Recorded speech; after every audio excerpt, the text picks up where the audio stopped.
Danville City Commission regular meeting to order for today, Monday, January the 23rd, 2023. The time now is 5:30 p.m. We're going to be led this afternoon in prayer by Commissioner Cottle, and after that, Commissioner Seary is going to lead us in the Pledge of Allegiance to the flag. Commissioner Cottle. Thank you, Mayor. Heavenly Father, we again thank you for allowing us to gather here in freedom. We would ask that you be with those who are in harm's way today and those who provide for our health and welfare. We would ask that everyone be granted peace and grace. And we ask that we conduct ourselves tonight in a way that's pleasing to you. It's in your name we pray. Amen.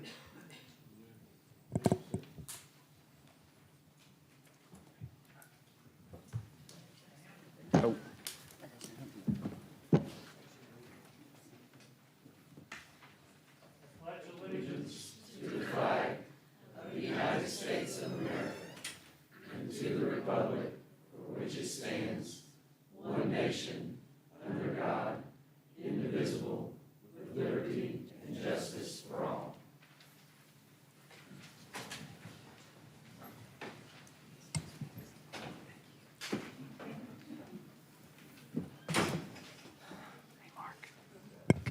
Commissioners, the next item is the approval of the agenda. We've all had our own personal copies of the agenda since last Friday, so if there are any additions or deletions, if not, the chair would like to entertain a motion to approve the agenda as presented.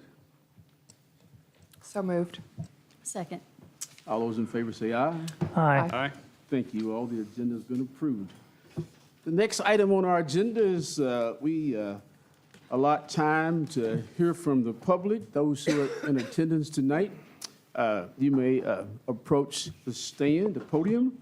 You may only talk at this time about items that are on the agenda, and we ask that you please take 3 minutes or less in making your presentations. So is there anyone who would like to speak to the commission about items that are on the agenda tonight? Wow, okay. Off to a good start. Seeing no one, we'll move right along then. We have a great time tonight with the announcement of someone's retirement. Hate to see him go, but Mr. Teague, you want to come forward and present this candidate for retirement to us, this young man? Thanks for having us tonight, Commission. At this time, I'd like to recognize Roger Webb. He has been our maintenance supervisor out at Millennium Park and the surrounding parks for the past 3 years. I want to say for a total of 3.5 years you've been with us. And then he took over the supervisor role in 2019. On behalf of Parks and Recreation and the city of Danville, we'd like to thank Roger for his time. He's been great to work with. There's probably not one thing that you can ask him that he would not do for you. So we're grateful to have him for the time that we did, and we will be sad to see him go. But at this time, we'd like to recognize him and appreciate his services he's done for the community.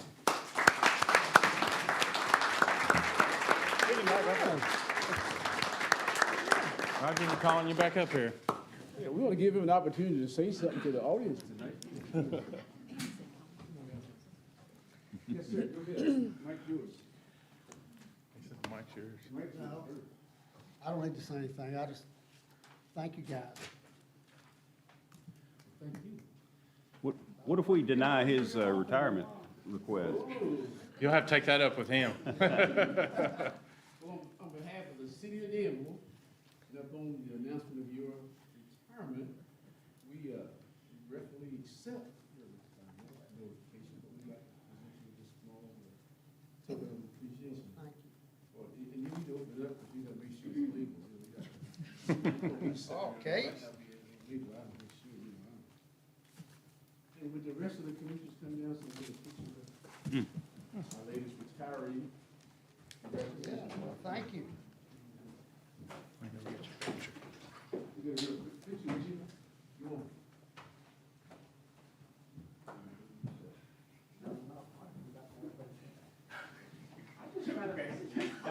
I just found out you didn't say anything. Well, every time you go jogging or trying to play basketball or whatever, he always has a comment, especially for all of us mature guys. Congratulations, man. And do you have family members present? Yes, I do. Well, we'll ask them to stand up, please. Oh, they want, oh, come on. And I know there's several members of the park. Well, yeah, Amber, and, and you want him to stand up and be recognized. well, yeah. Y'all- Senator Morgan? I know Amber's done a hard job for you. Got trouble, right? Yeah. All right. Everybody scoot in. All righty. 1, 2, 3.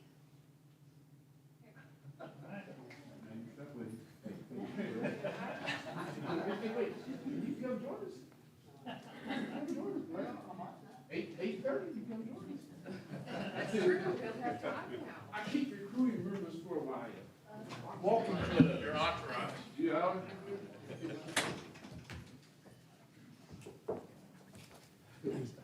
Somebody said entourage, right? I heard that. But congratulations, man. We're happy for you.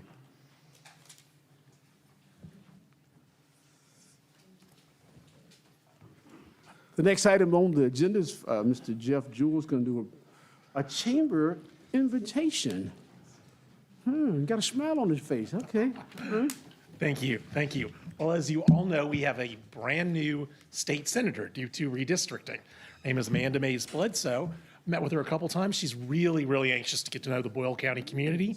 So, to that end, Intercounty Energy and the Chamber of Commerce will be hosting a meet and greet coffee with her and our representative Daniel Elliott. And that's on Friday, February 3rd from 9 to 10 out at Intercounty. We'll have coffee and pastries from Dry Stack, and we'd just like everyone to show up and listen to what Amanda Mays Bledsoe has to say, and more importantly, tell her what's important to us as a community. And she's really wanting to hear from us. So Wow. please join us. Thanks time for the is that? invitation. 9 to 10 in the morning, and that's on February 3rd, a Friday. Friday. Week from At Friday. RECC. Yeah, yes, Intercounty? Intercounty Okay, Energy, yes. On the side, okay. Yeah, exactly, the big community room. And it's That's open to the general Open to the public? Yep, she Okay. wants to meet our community. Well, great. Well, thank you. Thanks, Jeff. Thank you. Thank you for setting that up. You're welcome. Thank you, yeah.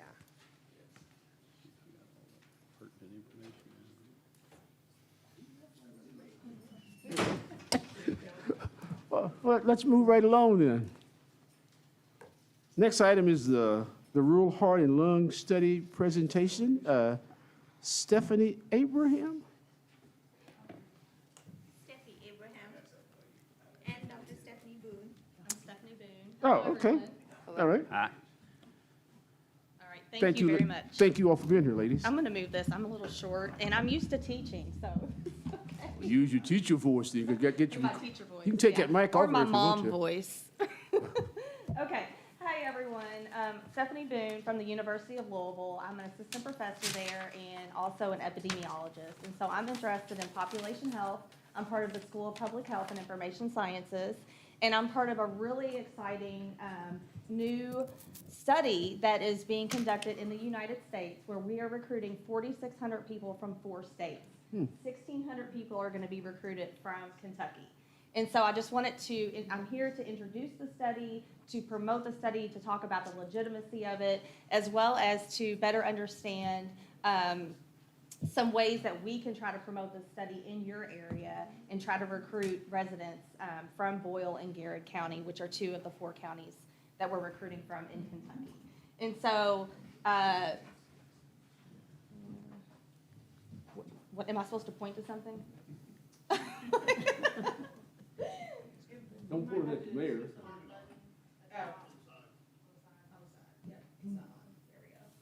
Okay, so we have selected 10 counties from Louisiana, Alabama, Mississippi, and Kentucky. And so 4 counties from Kentucky, including Perry, Breathitt, Boyle, and Garrett, we're going to be recruiting 1,600 people, approximately 855 from Boyle and Garrett.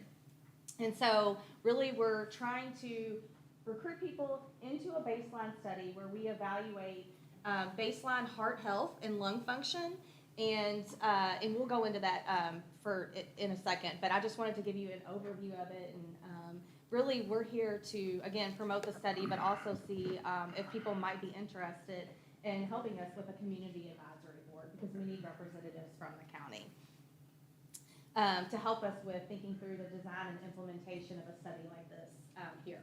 And so really what we're trying to do is bridge the gap between heart and lung disorders in the southeastern United States. And one of our goals is to have a study that includes people who are not represented in the National Institutes of Health research portfolio. And so people that live in Kentucky, people that live in the Mississippi Delta areas have not traditionally been included in long-term studies where we evaluate health over time. And so really we're looking at risk factors that might identify subclinical cardiovascular and lung disease. And what we're trying to do is link health disorders in these communities, which also include the mental, economic, social factors as well, and how they all interact together. And so one of the things we wanted to talk about is how this study is funded from the National Institutes of Health, which is the institute called the National Heart, Lung, and Blood Institute. And so we have a really large team, and it's really exciting, especially for the University of Louisville, the University of Kentucky. We're collaborating with institutions all across the United States. And for myself, as I guess early on in my career, it's a lot of senior level investigators that have been really successful in this type of research in cardiovascular disease research. So I feel like it's a really good opportunity here in Kentucky to not just help our communities and our residents, but also help future folks who are interested in public health and in epidemiology. And so, as you can see here in the middle, the University of Louisville is the core for Kentucky, and again, I'm the lead for the project here. And so we have multiple investigators. We are also collaborating with the Center of Excellence in Rural Health, with the director is Dr. Fran Feltner, and they're helping us out with Perry and Brunswick County over there. And we have some great folks here for our core team. And so really what we're trying to do is recruit people who are working age adults between 25 and 64 from these 4 states. And so, as I said, about 855 participants from Boyle and Garrett County. And so we're trying to build community advisory boards so we can better understand how to reach targeted groups. Targeted groups is in everyone who is in the county that are between the ages of 25 and 64 would be eligible to participate. And so we're mailing invitations, we're collecting volunteers, we're accepting referrals, and we're hoping to get started here in the area towards the end of the year. And so we actually have a website that is included in some of our materials that we put out there on the table. And you can volunteer for when the study is actually recruiting here in the area. And so we also have a QR code that we include when we actually are trying to go to events to promote this type of study. So I guess the big question is, what are we asking people to voluntarily do? And so we are actually bringing the research, we call it Research on Wheels, and we have designed a mobile exam unit, which is a large, almost semi-like truck, where we have physical exams that are related to heart, lung, and blood vessel health. We have spirometry and echocardiogram, a CT scan that looks at coronary artery calcium and blood pressure. And so we are actually paying people to participate in the study. It's about $150 for a baseline exam. And then we are asking people to get on a rural app for your smartphone where we push questions for 6 months. And so the whole goal is, over time, as people's risk factor profile may change, or if someone may be diagnosed with a certain medical condition, that we capture that so that we can evaluate our research questions in relation to cardiovascular disease outcomes. And so the interesting thing about the study is that we are providing the results back to people. This isn't a clinical diagnostic type study, but we are hoping that people can take their results to their cardiologist, to their physician, and have them talk a little bit about what the next step would be if there needs to be so we talked to the cardiovascular group today at Ephraim McDowell, and they seem to be really excited about this type of study and said they would help to endorse it if their patients asked about the study. So we're looking for, you know, events or ways that we can try to promote the study in the community. And did you have a question, Mayor? Come here. Oh, okay. Sorry. So another unique aspect about this is an ongoing or prospective study. So we are giving people smartphones and paying for 6 months of a data plan so that we can push questions through the app and ask people over the 6-month period, as well as Fitbits to track activity and sleep and heart rate and things like that. So one thing that I did want to mention is that because this is a study that's run out of universities and academic settings, we have what's called an institutional review board. So privacy and confidentiality is of utmost importance. And so once somebody participates, we give them a linking identification number where only the researchers actually keep that link to the identification. And so with this population-based study, it's different from a clinical study, is that we don't just look at individual cases, we pull all the data together and report it as group results. And so there's never just one individual result that we're talking about. So this is just some pictures from the whole group in Alabama and Mississippi. We went and we did a pilot run where we were actual participants. And I'm there trying to do the spirometry. If anyone has ever done that, it's extremely difficult to do. And then there's, that might be my echo results, which luckily were returned normal. And then there's a CT scan. And so really, a lot of people are very interested in what happens after the baseline. We're giving the results to every single person. We have a data safety monitor, so if there was a flag result that is read by a pulmonologist or a cardiologist, somebody would know within 2 days of having their baseline exam if there is a red flag. And so that's been approved, again, by our ethical review board. And then we're going to be trying to test different retention methods and trying to keep people involved in the study, and so people know what we're learning from this study and how we're actually going to be trying to translate it into the clinic. So really, from there, we're just trying to get with people on a yearly basis to see if things change over time and how we can relate it to the populations in the 4 states that are in the Mississippi Delta and Appalachian region and in Kentucky. So where are we now? We started in Alabama because the mobile exam unit was really expensive. So we started in Alabama. We're in Mississippi right now. We've completed about 1,400 exams that never needs to be updated.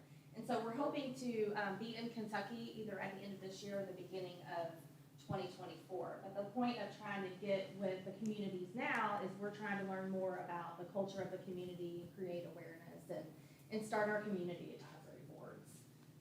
So with community engagement, we have a lot of different campaign efforts that we're trying to promote. We've been in Perry and Breathitt. We went to the Black Gold Festival, and we're going to be trying to do things. I think we're going to be at the Happy Heart Luncheon here in a few weeks. And again, with the community advisory boards, we're trying to meet 3 to 4 times a year where we ask questions about how we can implement a study like this and try to engage people in the community and motivate people to want to participate. And so really, I just want to end on how this type of study would inform on implementation science. And really, there's a big need to try to translate this type of research into the clinic faster. And so they created this, the NIH has created this implementation study section where we actually try to work things into the clinic at a faster pace. So evidence that we're generating from this study in terms of evaluating cardiovascular disease and subclinical disease will be really important at the population health level. So I know this was a lot of information, and I've given this talk a bunch of times, so I'm sorry if I talk really, really fast. But I really thank you very much for your time, and And I thank Mayor Atkins for even suggesting that I met him a few weeks ago. Thank you for suggesting that we present here, and thank you to Ashley Rader for helping us to get on the schedule. So if anyone has any questions, we'll be here till the end of the meeting today, and. Any questions from the commission? Yeah, I have I may need a little help here, Earl. We have a new company in town that does community health. And a lot of it's televideo and so forth. And I just kind of wondered if you knew about them and if they would be a player along with you. Do you know what that company is? Community wellness. Community wellness? Okay, yeah, we'll definitely reach out to see how Yeah. we can collaborate. Yeah, it sounds like you guys could run in parallel, run together. Yeah, Yeah. okay, thank you. Are you going to reach out to the health department? Yes. Brent Mr. Blevins? Okay. He's already agreed to be on our cab. Great, okay, Yes, because they're a yeah. great resource. And we also have, I don't know if he's here, the fire chief, Doug Simpson. He's Great. also agreed to be on our cab. Oh, So good. we're trying to get Great. 10 Great. people between Boyle and Garrett County to meet with us 3 or 4 times a year. So it could be anyone. It doesn't have to be, it could be somebody that's retired. It doesn't have to be a healthcare professional, anyone that would just be a voice to the community. Thank you very much. Yeah, You're welcome, when ma'am. when Thank it's you. done, can you share results in a few years so we Oh, can yeah. know how to? Oh, yeah, we Okay. definitely plan to share with you all, with all of the community groups. We're actually gonna also be trying to connect with someone that does community needs assessments for the area, because we're recruiting 900 people. So if there's a question or two that people want added, then we can do that and assess, and provide those results. Thank you. Thank you, ma'am. Next on the agenda is a proclamation in recognition of the 2023 Black History Month. Commissioner Peak's going to read that to us, and I see Michael Hughes has arrived, and Michael's going to accept this proclamation on behalf of the Danville Bull County African American Historical Society. And Michael, when you do come up, be sure you announce to the audience about number 10. Okay, this is a proclamation for Black History Month 2023.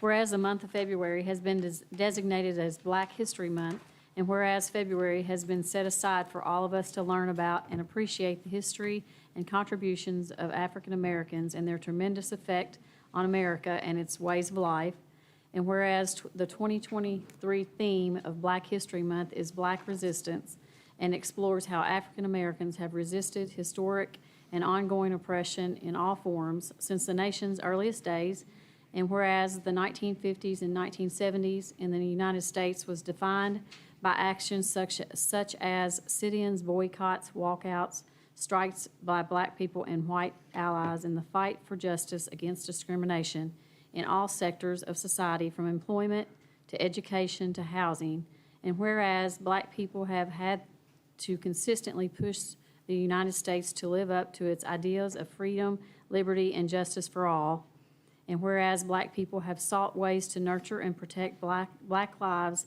and for autonomy of their physical and intellectual education, literature, sports, media, and legislation, and whereas Black-led institutions and affiliations have lobbied, litigated, legislated, protested, and achieved success, now therefore Mayor J.H. Atkins and the Board of Commissioners of the City of Danville do hereby proclaim the month of February as Black History Month on this 23rd day of January, and urge all citizens to join in recognizing the importance of Black History Month and the contributions of African Americans, not only in our city, but also our county, state, and nation. Thank you, Commissioner Peak. Is there a motion at this time? I move that we accept the proclamation into the record. I'll second. All those in favor, say aye. Aye. Those opposed, proclamation, motion carries. Let's meet out front and take a picture with Mike, and let Mike have a chance to talk about the Historical Society.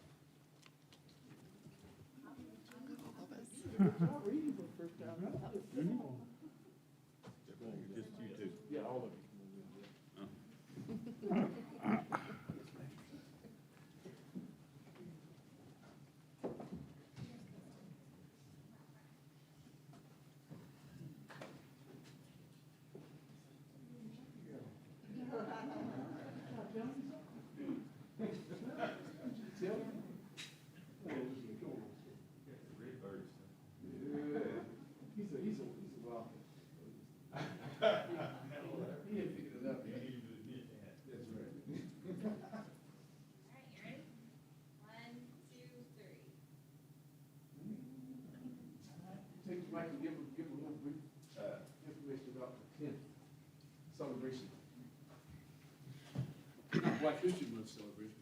Yeah, I know.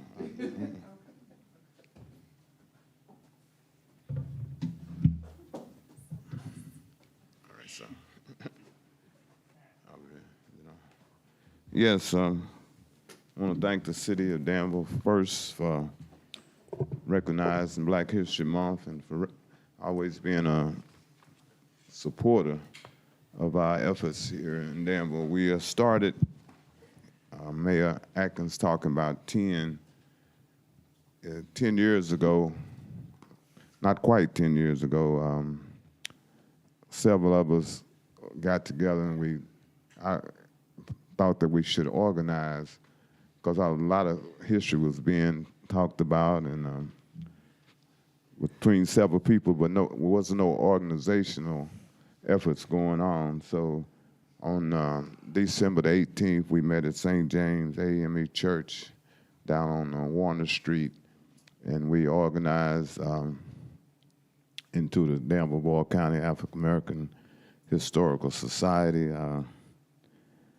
I was elected president. I've been lucky to, they haven't fired me yet, so I'll put it that way. You know, but we constantly pushing to make sure that the African American story is being told along here in the city of Danville. And I was talking with two young students from Center College earlier before we came here, and she asked me she asked me what I thought about and what did I really want people to know and to remember and to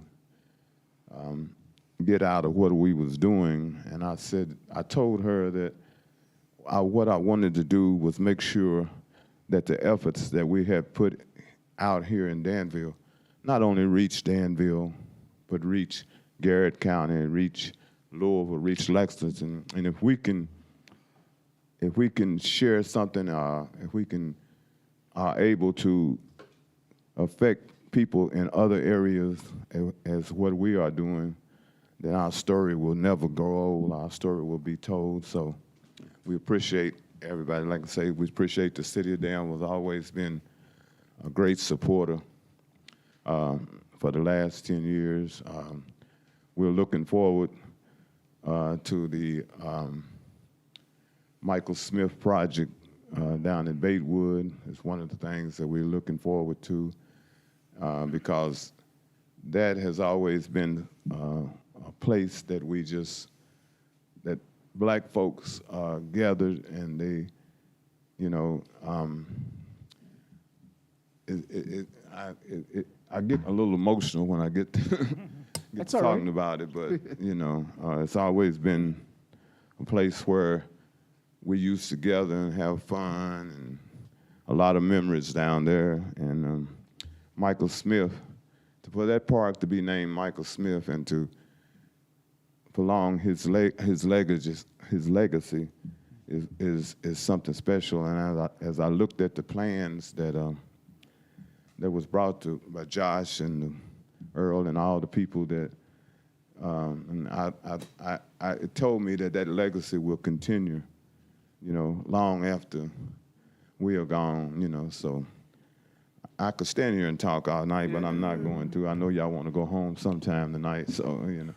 So I just want to say thank you, and we appreciate this proclamation so much, and it will be displayed in our History Center.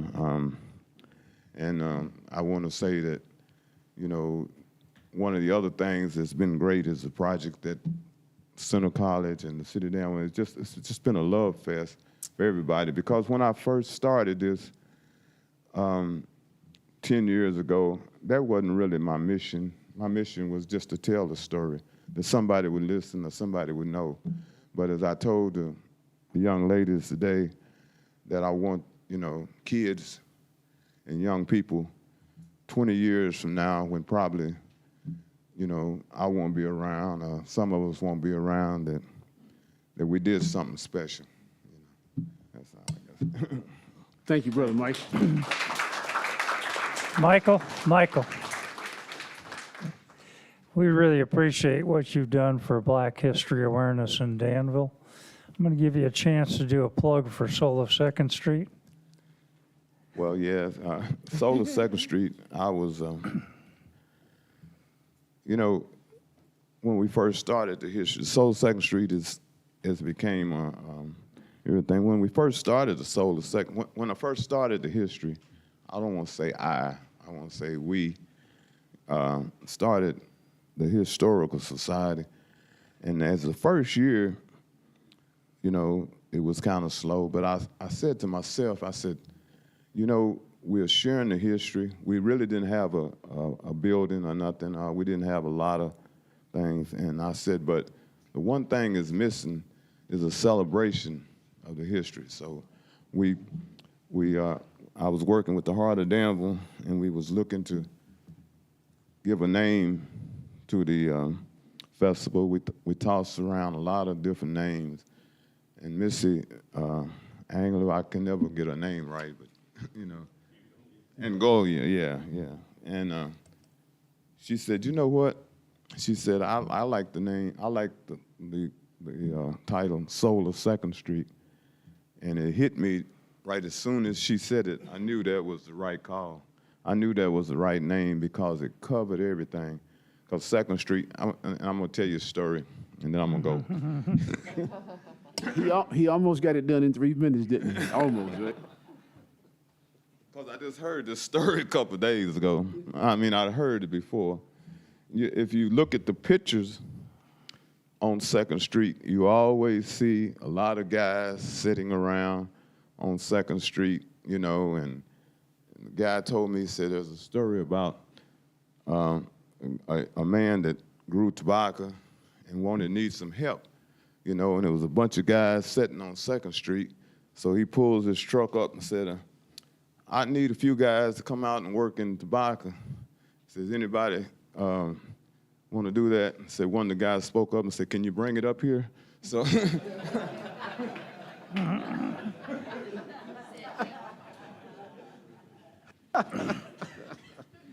Well, thanks again for your work. Next on the agenda is approval of the minutes of the January the 9th, 23 meeting. Shall we entertain a motion?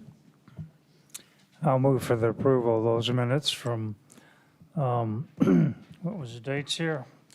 1/9/23? Yes. Second. Been properly moved and second. Are there any questions, any comments, any additions or deletions?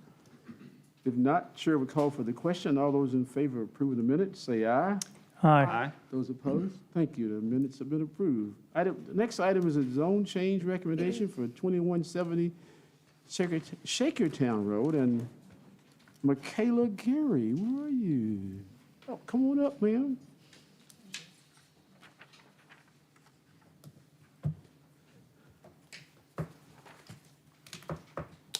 You're going to get used to this after a while. Yeah, I know. This is my first one of these, so bear with me. Just let me know what you guys need from me. I'm happy to answer questions or whatnot, so. Just give a brief overview about what this zone change recommendation is about. Yeah, For sure. the audience in particular. So Danville Christian Academy applied for this zone change at 2170 Shakertown Road. It's currently zoned agricultural, and they're looking to go to ICD.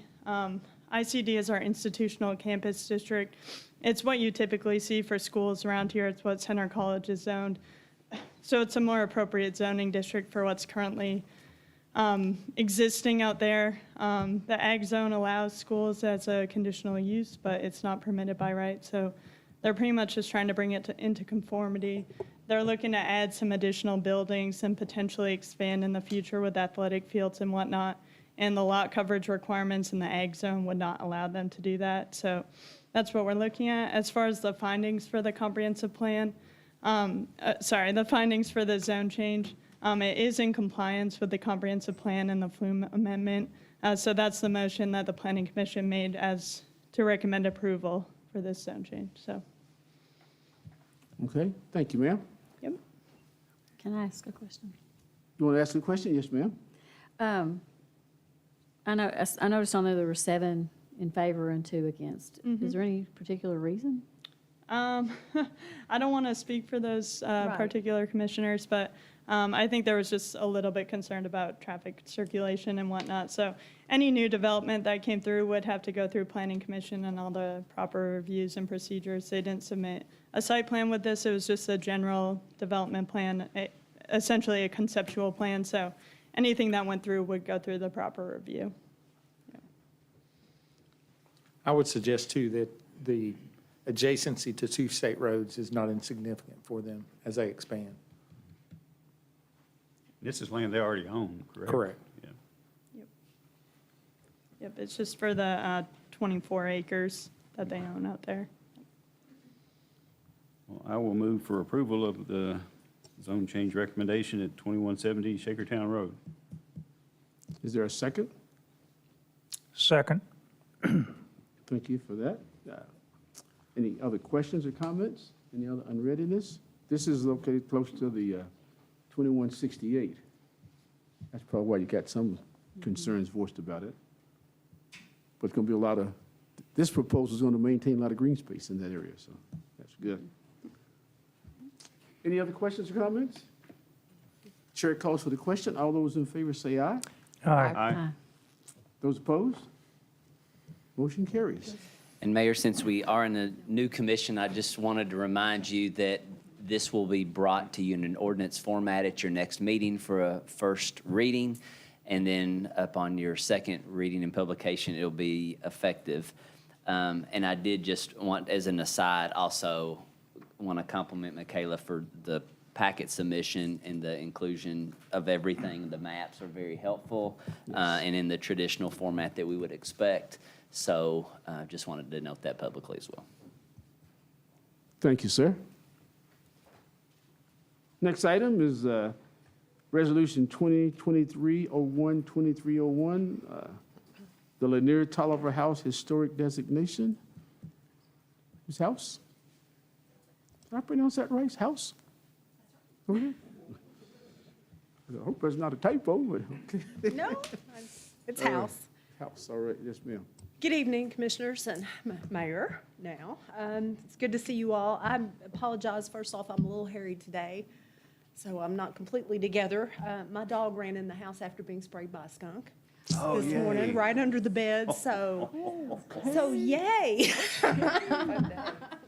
We let you sit in the chamber after all that. Oh, Lord, it's been one of those days. So I did want to talk with you all briefly. The owners of the house at 637 North Street approached the Architectural Review Board back in July of 2022 with a request to make the Lanier Tolliver House a standalone landmark.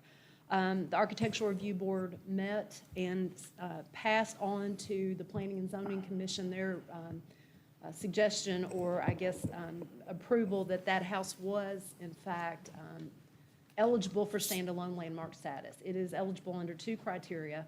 One is it really does demonstrate how the city of Danville grew with that Allen's Addition, which is kind of out there on 3rd Street, and also it's Edna Tolliver's house. She was born and raised in it, and of course we all are familiar that she's a local educator and a wonderful principal, hence the Tolliver Elementary.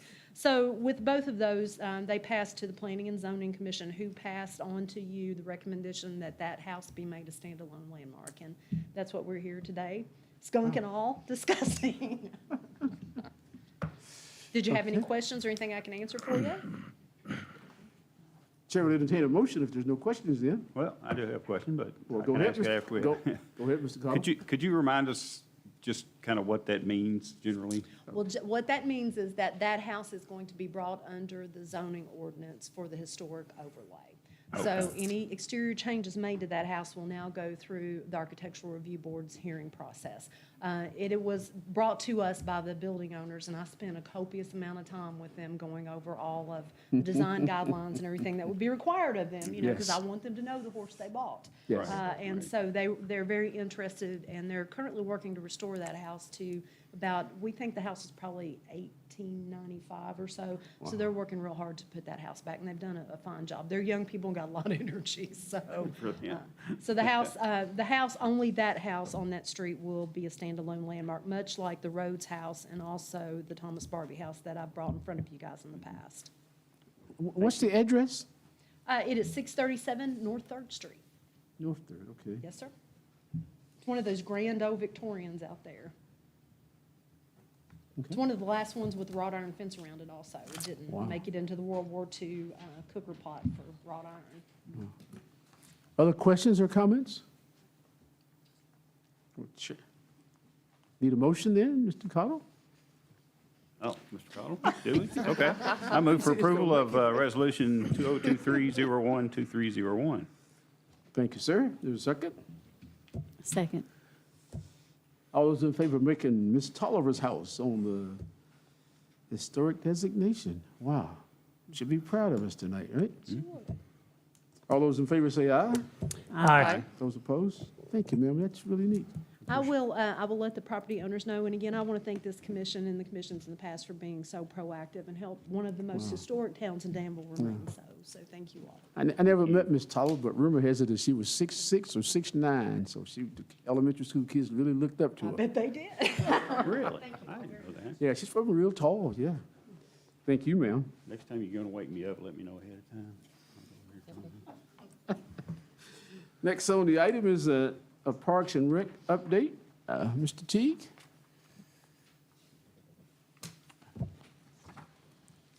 Thank you, Mayor.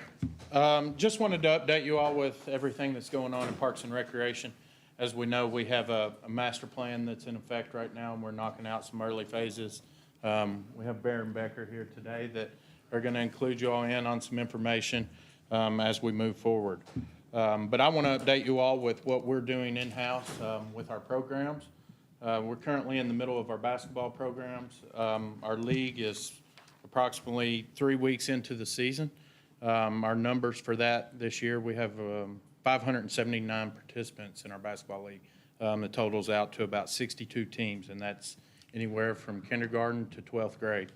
Along with that, Commissioner Peak would be in full force with this, as she is our volunteer cheerleading coach.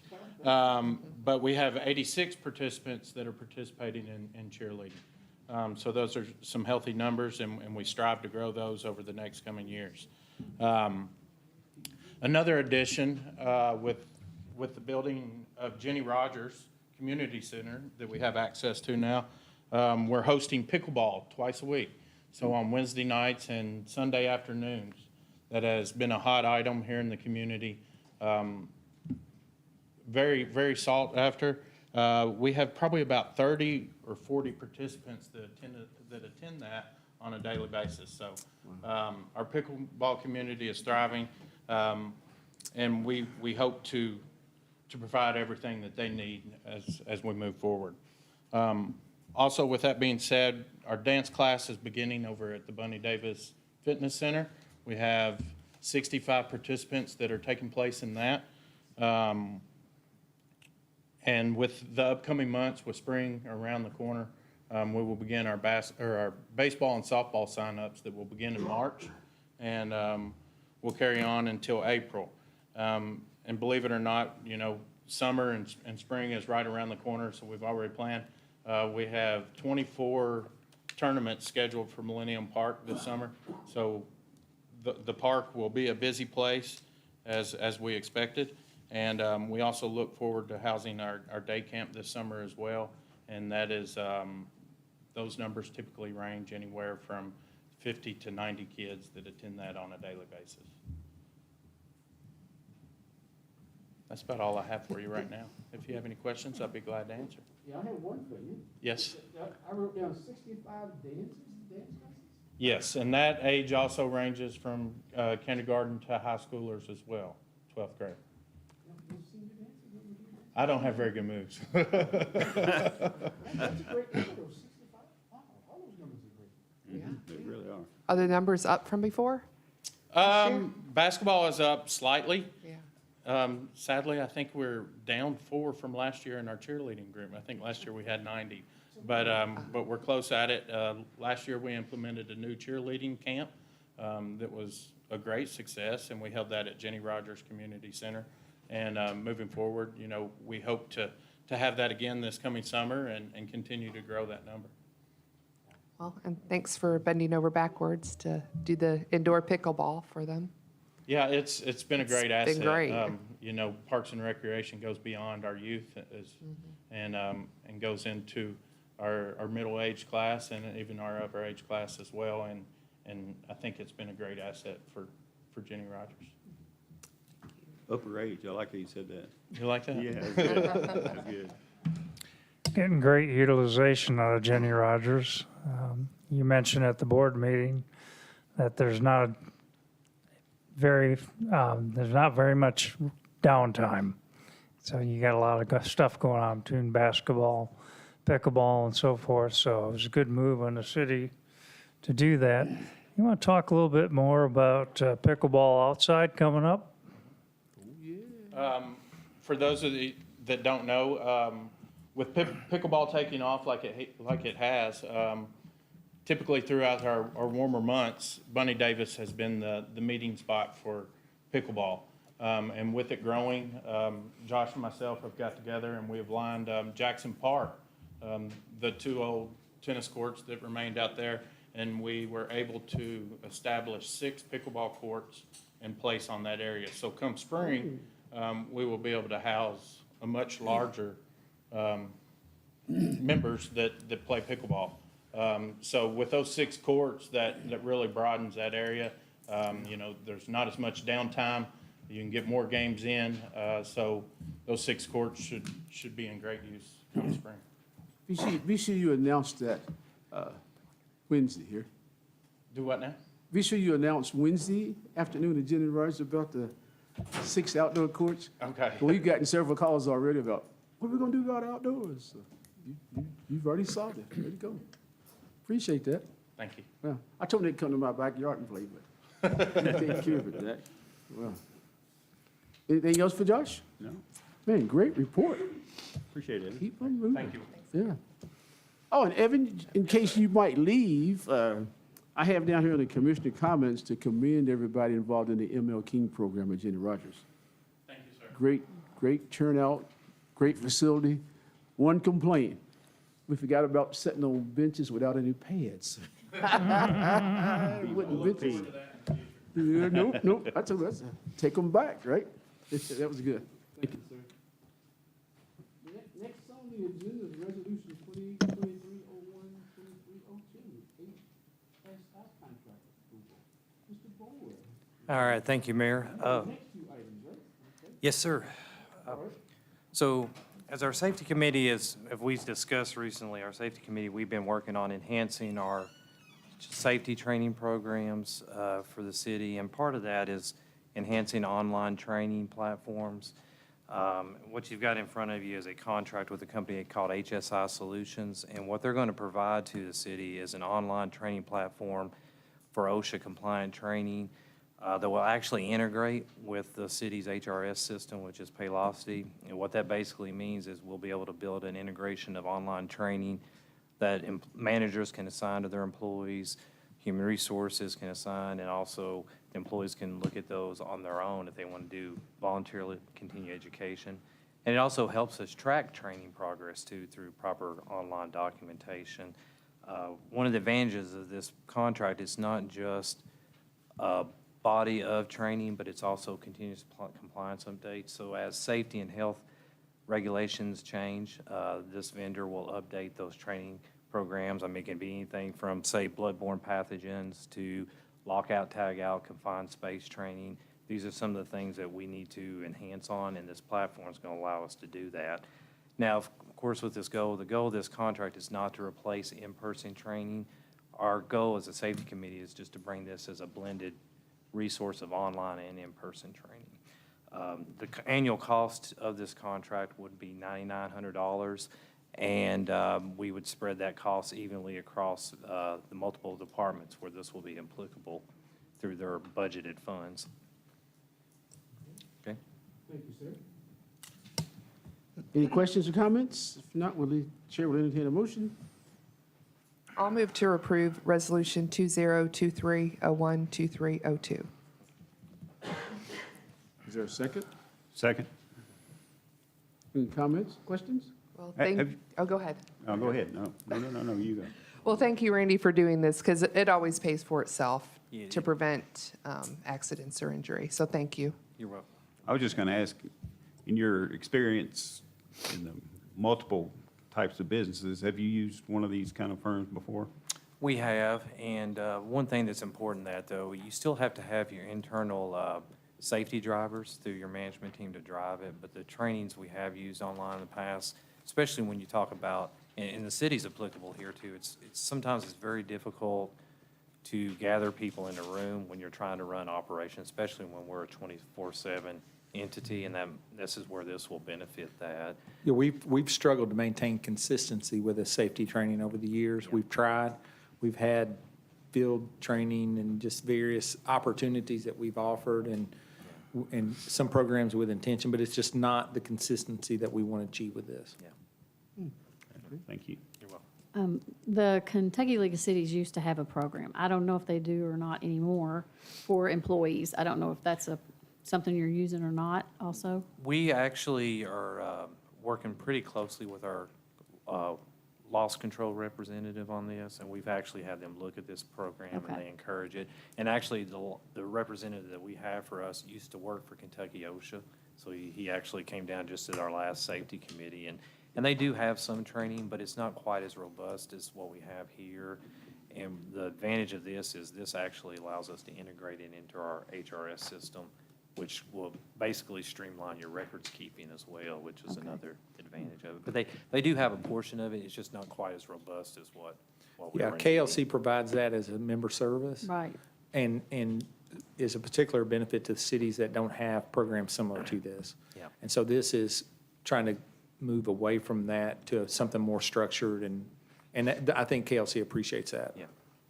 And actually, there are some if this training goes well, like if this program works, we can enhance it beyond safety. Like, for example, they also do compliance with, say, harassment training, diversity and equity inclusion. They have more than just safety.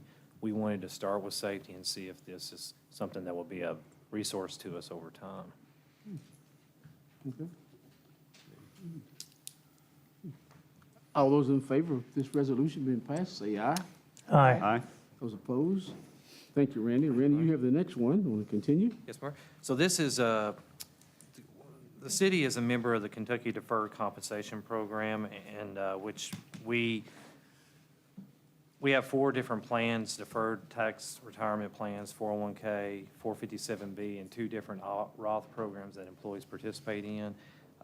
This is a contract to continue that agreement as such, and the city, just to clarify, the city does not do matching contributions into this. We simply withhold the pre-tax funds and submit those on behalf of the employees that they elect through the deferred compensation programs.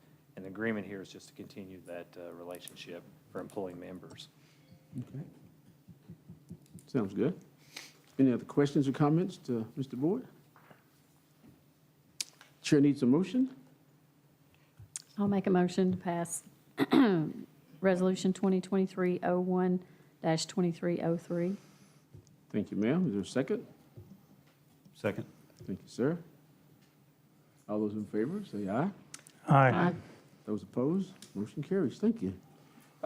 Melanie Crossfield, Resolution 12304, Community Gift Card Agreement. Good evening. So I included in your packets the full presentation for the YIFTY program. What'd you call it? YIFTY, Yeah, we should have heard you. with a Y, not a G, All right. which would make more sense. So I'm just going to give you the highlights here, and you let me know what questions you have. So this program is free for the city to use and implement, and free for businesses to take advantage of. So first thing. So what it is it's a digital gift card. It's an e-gift card where a gifter can go buy the gift card of any amount over $5, and the recipient can use that at any participating local business. So the idea would be to promote our local businesses, get them on board, just another marketing tool for them to use. Also, in speaking with Kendall and Jeff, They think this would be a great way to utilize or promote our farmers at our farmers markets who don't have a brick and mortar store, or artists. The only thing is that business owner will need to be able to accept MasterCard and manually enter it into their POS system. So you've been given the agreement there, and that is our acknowledgement that any purchase of a gift card will also receive a 1% or a 5%, I don't remember what the name of it was, a fee of $1 plus 5%. And then that is how Yifty is compensated. Now, another way to get more people involved is to accept sponsorships. So maybe a bank or a law firm or someone could sponsor that, and that's another way for them to be able to market to the community. You'll also receive a PDF form of the gift card when it's purchased, so you can print them. I know some people are a little hesitant of e-gift cards, but it is possible to print them as well, and so you can buy bulk and sell them yourself if you don't have a gift card that you supply in your store. And then you can go on their website and see examples of other cities and communities that have used this. So what questions do you have for me? I thought before I got here I understood it, but let me give you an example. Okay. My wife's birthday is Sunday, Okay. so I want to buy her, don't y'all repeat this, a $50 gifty. So what's that $50 gifty going to cost me? $50 Yes, ma'am. plus your $1 fee and All right. 5%. Don't make me do that math. Okay, but, okay, so the $50 gift becomes $53.50, something like Right, that, right? and she has Okay. $50 on her gift card that she can use at any participating local business. And- We will be able to manage who participates, so we would like to limit that to locally owned and operated businesses. And they're encouraged to use them, if you'll look at your agreement as well, part of that is after 12 months, if they have not been used, it starts acquiring another fee. You lose money off your gift card. So really, the encouraging part of this is we want people to use them, and we want to make sure that it's fresh in their minds. They receive text messages that remind them that they have this gift card and they need to go use it. The website that's set up, whenever we set up our program, we'll be able to design the card. And we've thrown around a few ideas about getting the arts community involved, having a design contest and seeing, because we can change that design annually if we wanted to. And that would be a way to promote those artists. And then we'll be able to manage all of that on the back end of who's participating, where people are using their cards, and all of that. So it is a marketing thing, and so for example, if you have a parent out of state and their child goes to center, they could acquire this and send it as a gift to their child. It's akin to a prepaid Visa, we acknowledge, but it's only for participating stores. But it is a way to market our community and do some targeted fun programming. So you could have a sponsor 50 cards and then do a giveaway somewhere else. You can take these cards and CVB could purchase or some organization could purchase cards, take it to a trade fair and give away cards to our community to try to entice business here. So there's different ways to use them marketing, and this enables us to pursue that with creativity ultimately. And really how I became aware of this program was talking to my counterpart in Frankfurt. And they use this as a way to just kind of bolster the local economy right after everything kind of opened back up after COVID. But then the Franklin County Health Department purchased 300 gift cards and gave them out to kids as part of their Just Say Yes program, which encouraged kids to, take dance classes or do other things to avoid substance abuse. So. This is a one-year agreement, or? No, this is just to get us rolling, to set up on the card. There's no cost associated with that, but that is just for us to use the program Okay, indefinitely. so there's no There's no time limit. commitment? No. Okay. I'd be kind of interested to see how it Yeah. goes.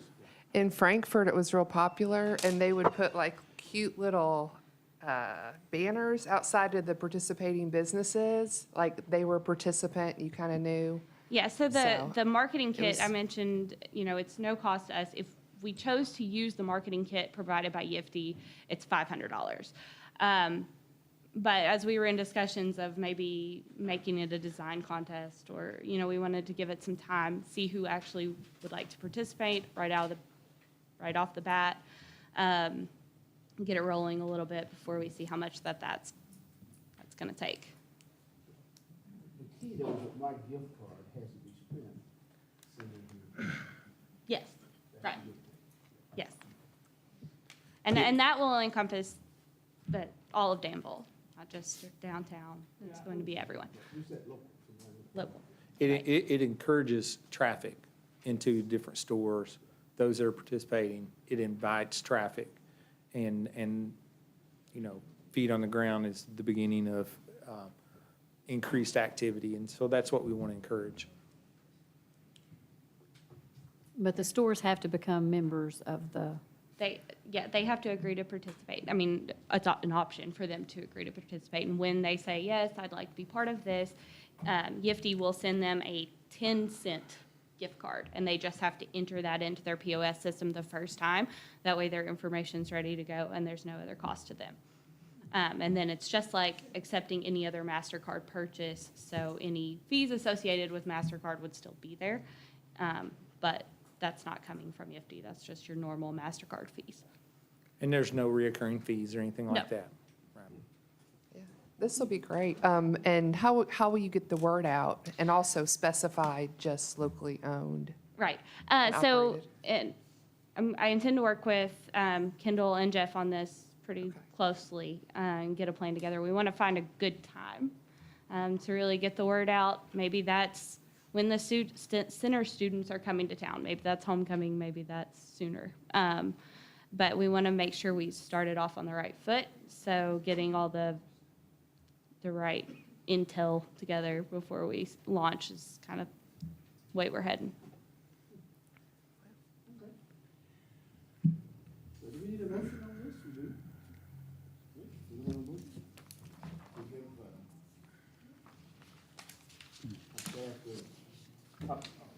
Give staff the opportunity to participate in this program. So the chair would like to entertain a motion for or against the participation.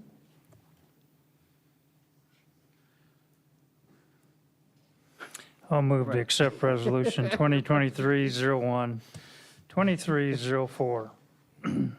Is there a second? Second? Any other questions or comments? If not, all those in favor of participating, say aye. Aye. Those opposed? Thank you, ma'am. Okay, thank you.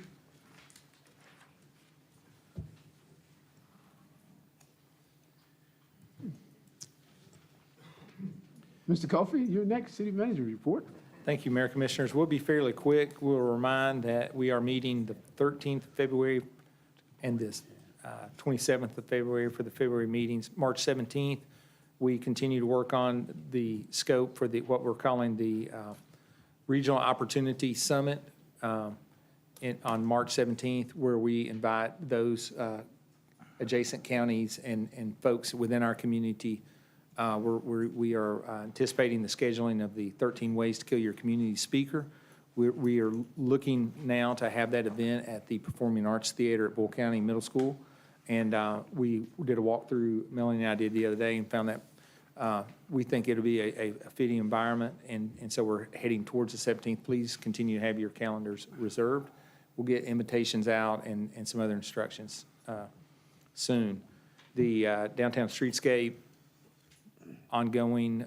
We appreciate the folks as we go through bad weather, rain, and the various traffic safety devices that end up in the street. We appreciate everyone's patience, and I think the community's deserves a pat on the back for their patience in enduring the construction this winter.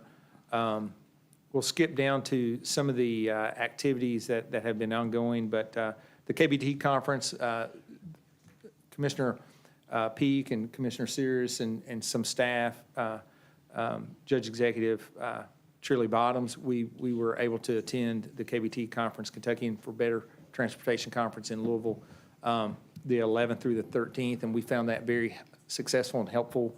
The educational, we made a lot of contacts. I felt real positive about our experience there. Also, the KLC, all of us know the City Officials Academy last week. I also would note that the commission has been fully trained and has learned a lot over the last few days, and certainly there was a lot of information flowing as you all smile. We appreciate your all's attendance, and certainly we felt like that was successful also. Budget calendar, because we were gone those 2 weeks, we really didn't get the time to shore up some of those dates, but would like to point out that February 22nd is the KLC, I guess, City Day night in Frankfurt with our legislators. And we would like for you to confirm for us, if you want to attend, please let Ashley know if it's your intention. And if you could, the next 24 hours or so would help. It's February the 22nd. We will be working tomorrow on scheduling that day for the Danville contingent. Recall last year, we took some folks from our neighboring communities with us. We had Mayor Dalton, for example, in Stanford and some others. We would like to do that again, and we would like to meet with those legislators adjacent to the city that doesn't represent Boyle County. For example, Lincoln County has a different state rep. We would like to engage them and actively help them understand that their county matters to our growth and our future. And so we want to make sure we go together, and we did that last year. We felt like that was a successful event, and so we'll follow up this year and do it again. So keep in mind the 22nd, that's on a Wednesday. It would be all day. And we would ask that you simply let the city clerk know, do y'all have any questions for me? Any questions for the city manager? Wow. Oh, that's a first. Okay, let's move right along then. Next on our agenda is our second opportunity to hear from the public. And at this, hear the public, citizens can speak to the commission on items that are not on our agenda for tonight. You need to identify yourself, talk to us for 3 minutes or less, and anticipate us not responding to your concerns brought forth tonight. So is there anyone? Yes, sir.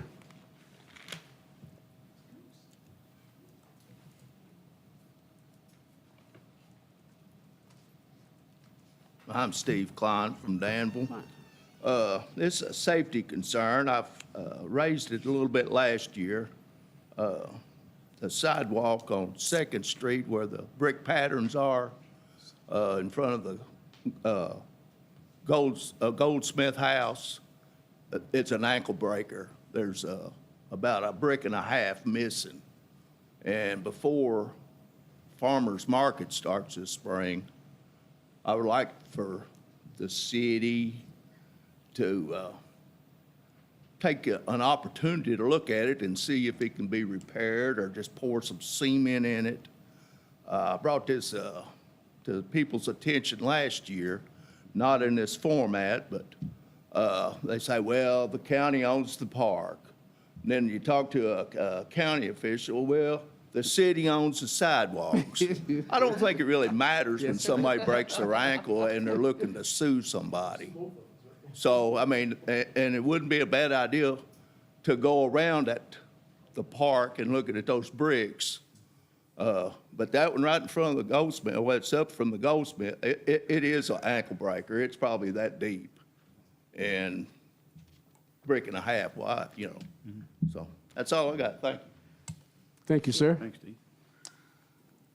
Staff is making a note of that. Anyone else like to speak to the commission about items not on the agenda tonight? Okay, thank you. Honeymoon continues, right? Okay. Commissioners, commissioner comments for tonight? Well, I was going to, you already mentioned it to Michael about the Martin Luther King celebration. I thought that was came off really well. weather stayed reasonably good, so it turned out well. And it'll just grow from there, I believe. Well, I was going to compliment the city staff. I knew Evan was going to leave, but there were a lot of city staff involved, from Josh's office to our first responders, the police department, and our own ML King Planning Committee. I don't know who ordered the weather, but great job in ordering the weather because it was a great day. We had ordered 200 free box lunches to go, and they ran out of box lunches before the mayor got one. So I guess that was a good thing. It means we had more than 200 people in attendance. But I'm like you, well attended. I thought Representative Graham really did a great job of relating to Martin Luther King Jr.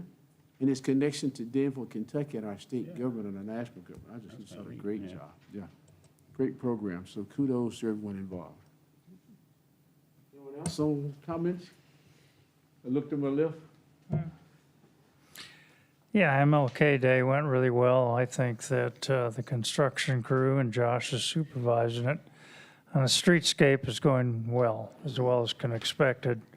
There's a lot of destruction, so we can do construction. So it's going well. But you look around town, and it's very positive. You see growth going on in the center.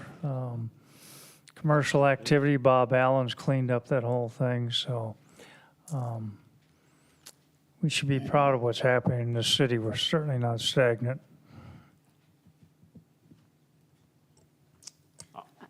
Go ahead. No, you go ahead. No, mine's not I just have a question on the community card. Sorry, it's not a comment, it's just a question, and I didn't get it asked. So will we hear back from you when it's in place, or what will the timeline be? Can we get a report back? To get a launch date together, kind of gauge the interest from our local business owners, and then decide on time to roll it out. I would say it'll be spring at least, maybe when the farmer's market gets rolling, and we'll plan a That would launch. be neat. Okay, if we can just get a report back to hear how it's going. Fox News has been in Danville most of the afternoon and was in attendance to our meeting here tonight. We're going to do a Black History special on Danville and Bull County during the first week of February. I think at their 5:30 and 10 o'clock news broadcast, but we'll try to find out more about it and get it out on the city's webpage or get it out someplace, but they were here for that. Okay, anything else? Oh, and your commission took pictures this afternoon, and we were all in the chamber before 5 o'clock. And the meeting didn't start at 5:30, so I was like, whoa, way to go. So, and then I want to thank our city clerk, too. The proclamation that was read this evening was orchestrated by our city clerk, and we even shared the information with the county. So the county's going to do a Black History proclamation sometime tomorrow morning. And Mr. Hunt, I know you're real proud of us because we got it out before the month of February, not at the end of the month of February. So keep us on tab, right? Okay, let's move on then. No other comments. Next item is payment of the bills. Chair would entertain a motion to pay the bills. No, y'all don't like this part, but you gotta pay them, right? Get the total again, I lost it. Huh? I'll move to pay the bills in the total of $195,138.40. Second. Thank you, thank you. Any questions or comments about the bills?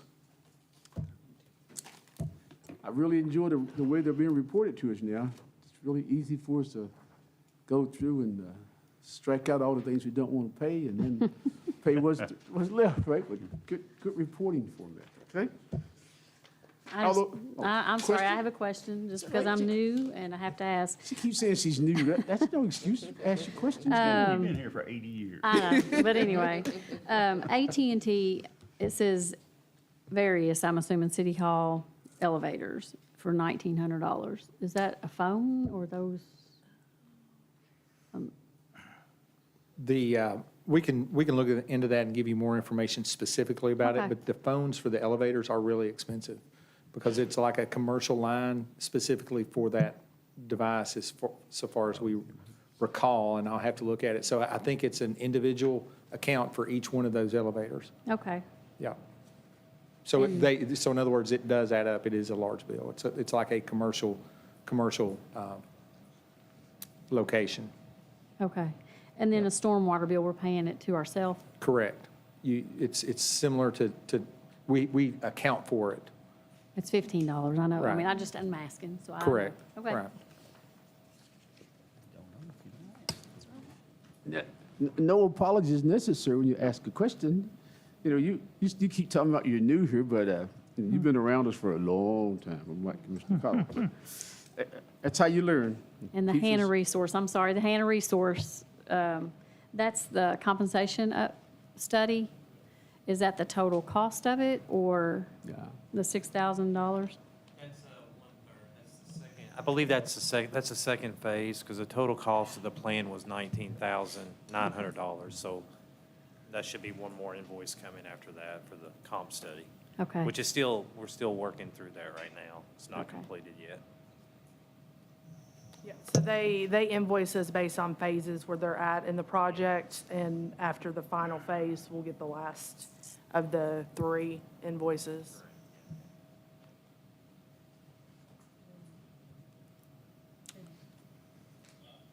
Anyone else? I'll be very patient with you. I want you to ask your questions too. I can just barely remember back to my first 3 or 4 months. I felt the same way, so don't, okay. All those in favor of the motion to pay the bills, say aye. Those opposed? Aye. Thank Can't you. say it like that. Next item is the occupational license update. Ms. Compton? Yeah, I just wanted to give you guys a brief update as to business license issued for the month of December. So in December, we issued 31 new business license and 1 special event permit. And for the year of 2022, we have issued 443 new business license for that calendar year last year. They have been late up until today. They've been caught up. The most recent issued list is out on our website, on the Finance Department's website page. So as from August to December, you can, the public can see a list of new businesses in the area with their physical location and contact phone number if they're interested. Thank you, ma'am. Any questions or comments? Thanks again for a good report. Next on our agenda is Parks Master Plan Implementation Update. Bayer and Becker. You two guys have been waiting. All right, let's see if we can't get to the beginning of this thing. All right. Hi, it's great to be in front of you again, seeing some new faces and those that are back. So we're very excited to be here tonight for the Danville Parks facilities, specifically the Jenny Rogers Aquatic facility and study. So for our agenda tonight, we want to reacclimate ourselves, right? So we met back in December and want to bring everybody up to speed. So it'll be a quick review of where we left off in December. And we want to talk then about the goals for what we want to get out of tonight. We want to review the Jenny Rogers Aquatic options. So we had settled on a specific site, but we wanted to be holistic in how we evaluated the campus. We want to review the preferred concept and then provide an opportunity for open discussion, because I'm sure there'll be a lot of questions that come out of this. And ultimately, we want to talk about the next steps. And as I heard February in your agenda, there's a lot going on. So we need to think about a project workshop The reason we want to do this is because as the capital budget is established for 2023, we want to make sure that we understand the direction that we want to go as we continue to move forward, and then, of course, open discussion after that. So the Jenny Rogers Community Center review. For those that have been with us, this is the master plan as originally conceived for Jenny Rogers. In this plan, we were looking at ways to leverage the existing facility, and I'm going to see if I can, oh yeah, we can actually do this. All right, so we have the rear yard that included an all-persons field, a multi-purpose field, an outdoor classroom, a terrace that was attached for reference. Sorry, East Main Street is north for us, East Walnut Street is to the south. So the building itself is in white. This is currently being designed as our daycare, which we've talked about with the drop-off area, and this represents the playground associated with that. The balance of the campus is behind the site. We had the front porch, community gardens, and existing drop-off. As part of the conversation about aquatics that we reviewed in December, the Jenny Rogers site plan thought, well, what happens if we look at the aquatic facility or a community pool in this location, adding supplemental space for things like locker rooms, restrooms, et cetera, that would be added on to the west facade. And then obviously with a new use, a more intensive use, we need to think about expanding the parking. And with that, there were some advantages and disadvantages, but this site, based on our review, was selected as the one to continue to move forward with, specifically because of it was a little more financially achievable. With that particular review, we talked about the expansion of Jenny Rogers on that west facade, again with park offices, a lobby, concession stand, the things that we would want to have in place to support a community facility. So the goals for today, we really want to ask ourselves, what do we want to accomplish? So we want to review potential locations on that site to make sure that the one that we selected in December is the right location. We want to review the preferred option. And with that, we've got a site plan and vignettes to help you visualize what it is that we're envisioning for this particular project. And we want to share the investment, right? We need to understand what that impact is going to be as we continue to move forward. And then the goals also include, as I said, the next steps for us as we move into 2023, and then open it up for discussion. So with that, I'm going to introduce or ask Chris Manning with Human Nature to step forward and walk us through where we've landed since December. So Chris.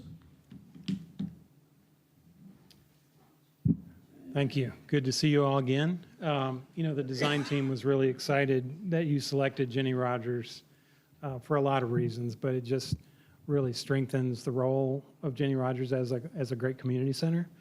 And there's a lot of synergies between the aquatics and the other proposed facilities there.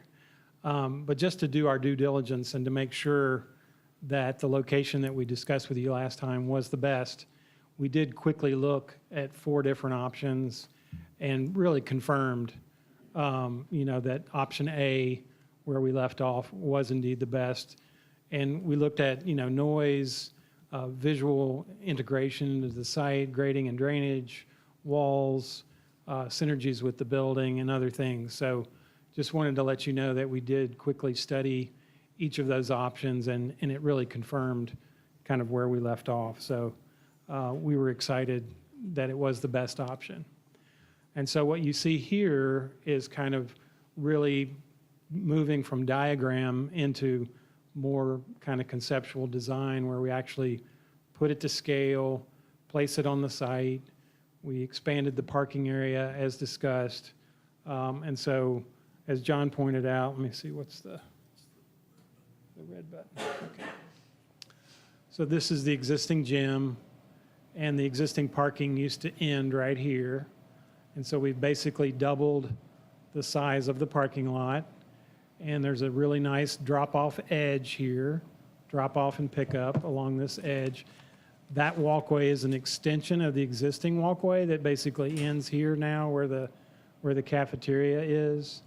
And so you have a really nice queuing up area for drop-off pickup, good accessible parking spaces here.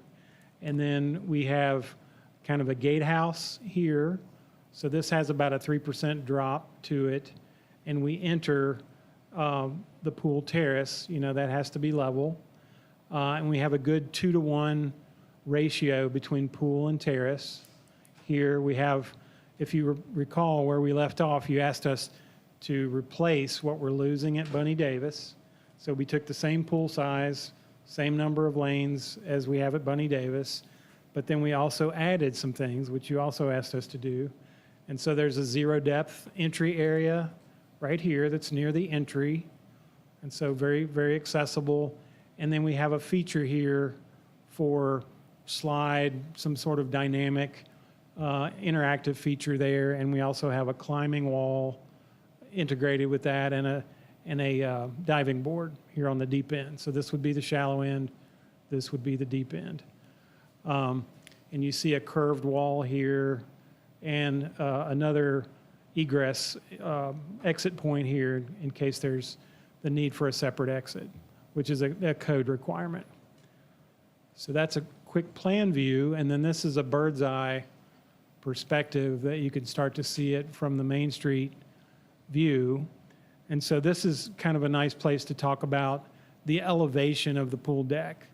So in this location, we actually explored 3 different elevations for the pool deck.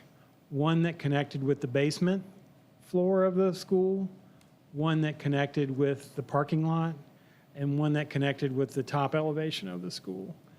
And we landed at a place where we're able to access the basement, so we can activate that as really unusable space right now.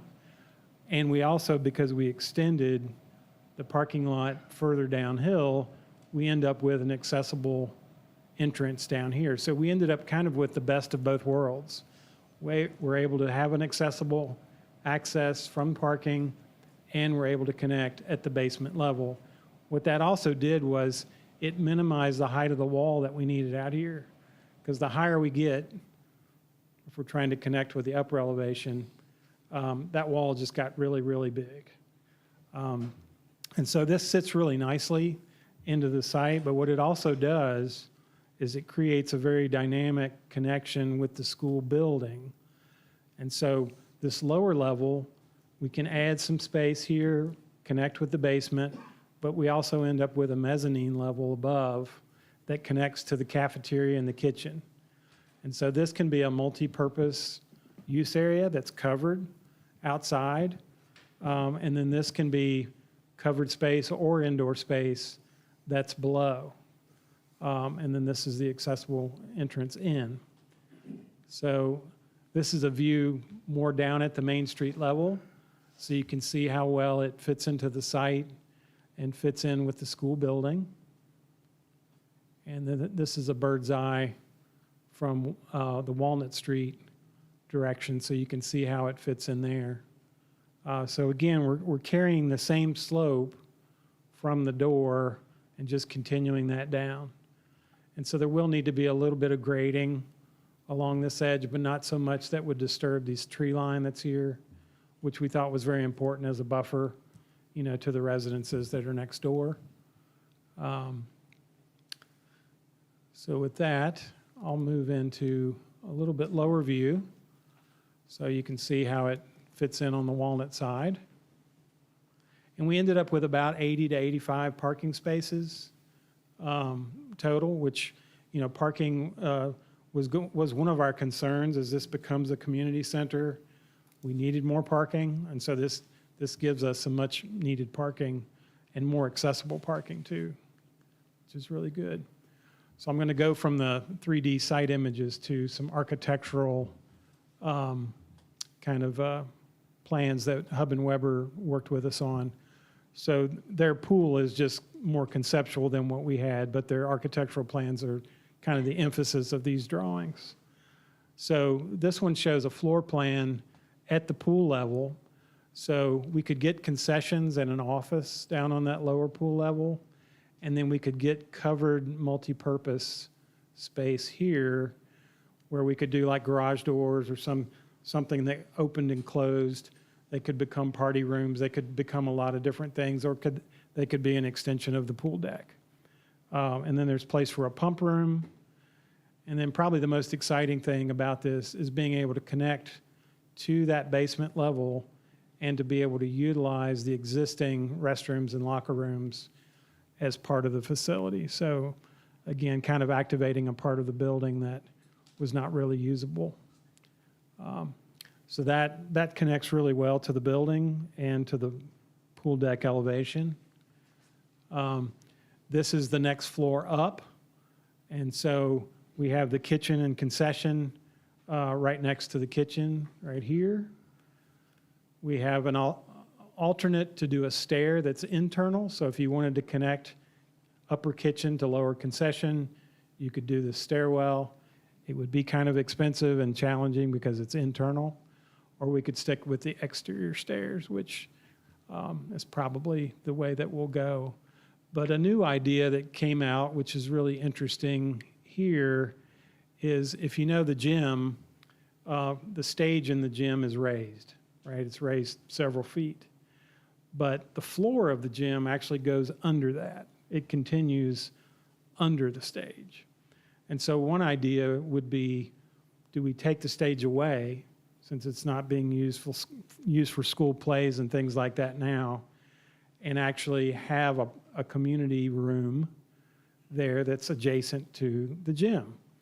And if you did something like that, you could make it two-sided so that one side of it opened up to the gym, the other side opens up to that mezzanine level above the pool. And so we're really looking at that mezzanine level being kind of one of those things that would be great for community uses, be great for when you're having a swimming meet, and as a viewing platform. So Hub and Weber just wanted to share that as an opportunity if you decide you want to explore that as part of the gym connection. So we could be connected at multiple levels, which we didn't really anticipate until we got into this in a little detail. This makes it a little easier to understand. So you have the covered space below, and you have the mezzanine above. This is over by the locker rooms, so you would have a staircase that connects down. There's an existing stair that currently wraps around, but we would have to straighten that out and redo it. And it would act more like this, connecting down to the locker room. So there'd still be a connection between the upper gym entry and these lower locker rooms too. Let me go back. You wanted to cover the cost, right? Sure. So we'll pause there before we go into the cost. And I'm happy to navigate back to any of those views if you have questions or comments. Let me just kind of back up to I'll back up to this one. This is probably a good place to start.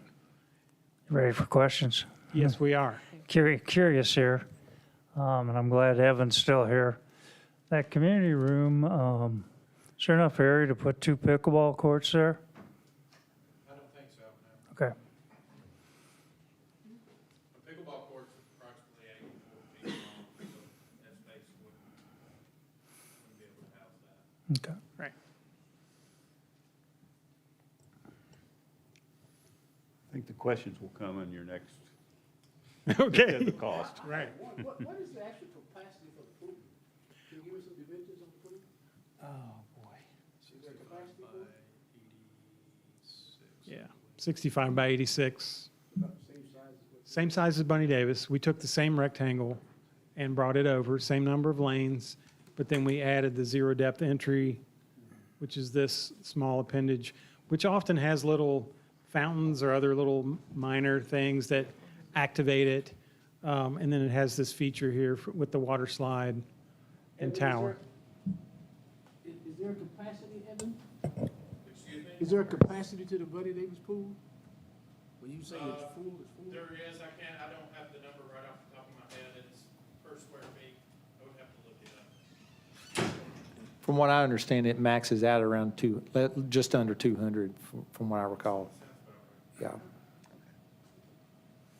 So we have statistically, I mean, you have a need for about 1,000 probably in the community overall. Right. Yeah, and this, as we know, was the smaller of the three that we looked at.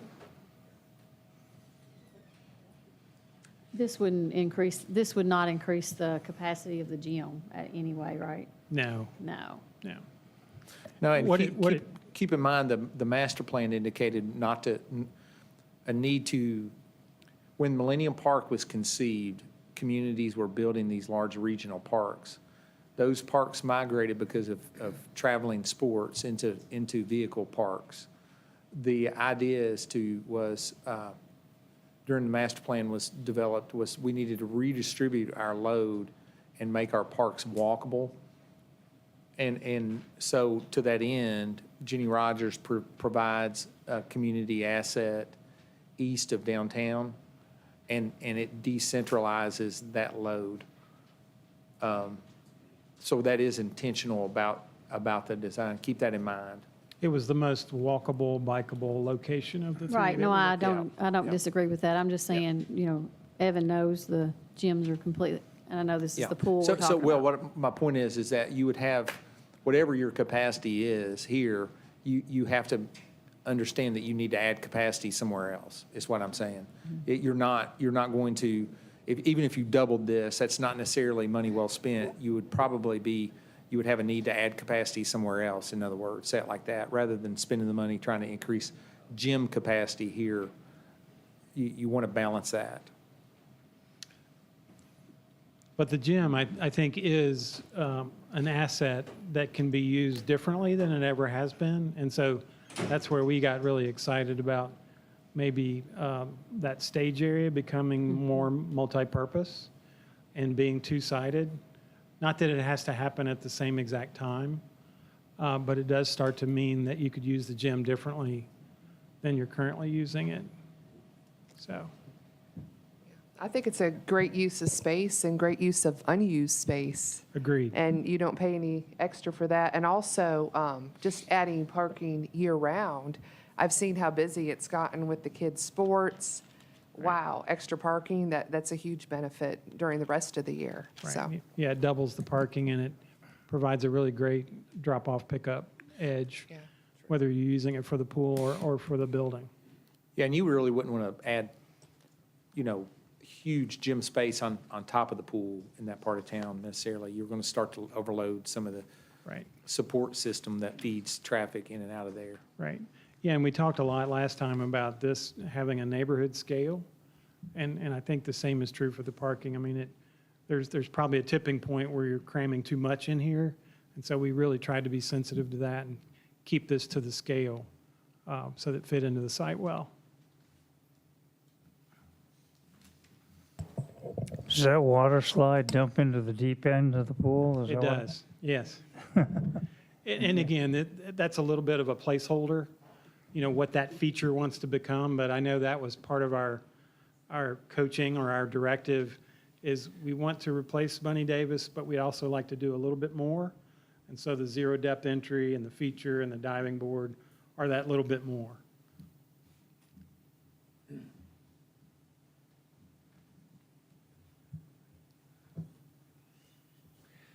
I was going to ask a question about the rec board. I see several members from the rec board here tonight, so has the rec board seen these plans, been a part of this discussion, or is it just starting out with us? Or what? Now they just starting out with Yeah, the rec committee, they have not seen these plans. We actually just kind of finalized them today. I think we got the slideshow finished up. So the committee met last week, and we told them that this would be on the agenda tonight. So we made sure we invited them to come look at it as well with you all to see what the plan was. Yeah. And we're happy to share this digitally with the rec board, of course. I guess I would like to see them more involved. I mean, the rec board and the Parks and Rec, since they are Parks and Rec. I just want to remind the commission too, and those, since your time previously at the city, Commissioner Peak, there's been a large reorganization, obviously, and Parks and Rec Board is no longer in existence. It's become an advisory committee, so they don't possess independent political power other than providing mere advisement on issues that the city recommends to them. So they become a sounding board advising from that role into a committee of the city to provide recommendations and feedback on what you deem to be the policy of the city.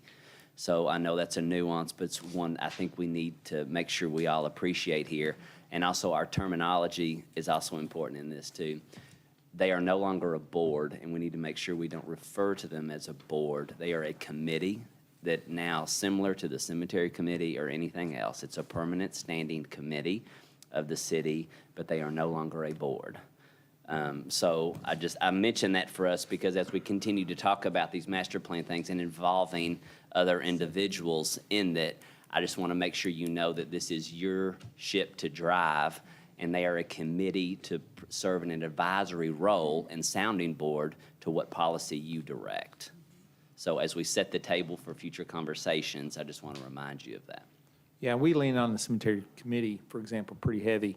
Too, the board has legal connotation too, so we do need to be careful not to refer to them as a board. KRS does consider Parks and Recreation boards as a legal thing, and so we need to be cautious with that.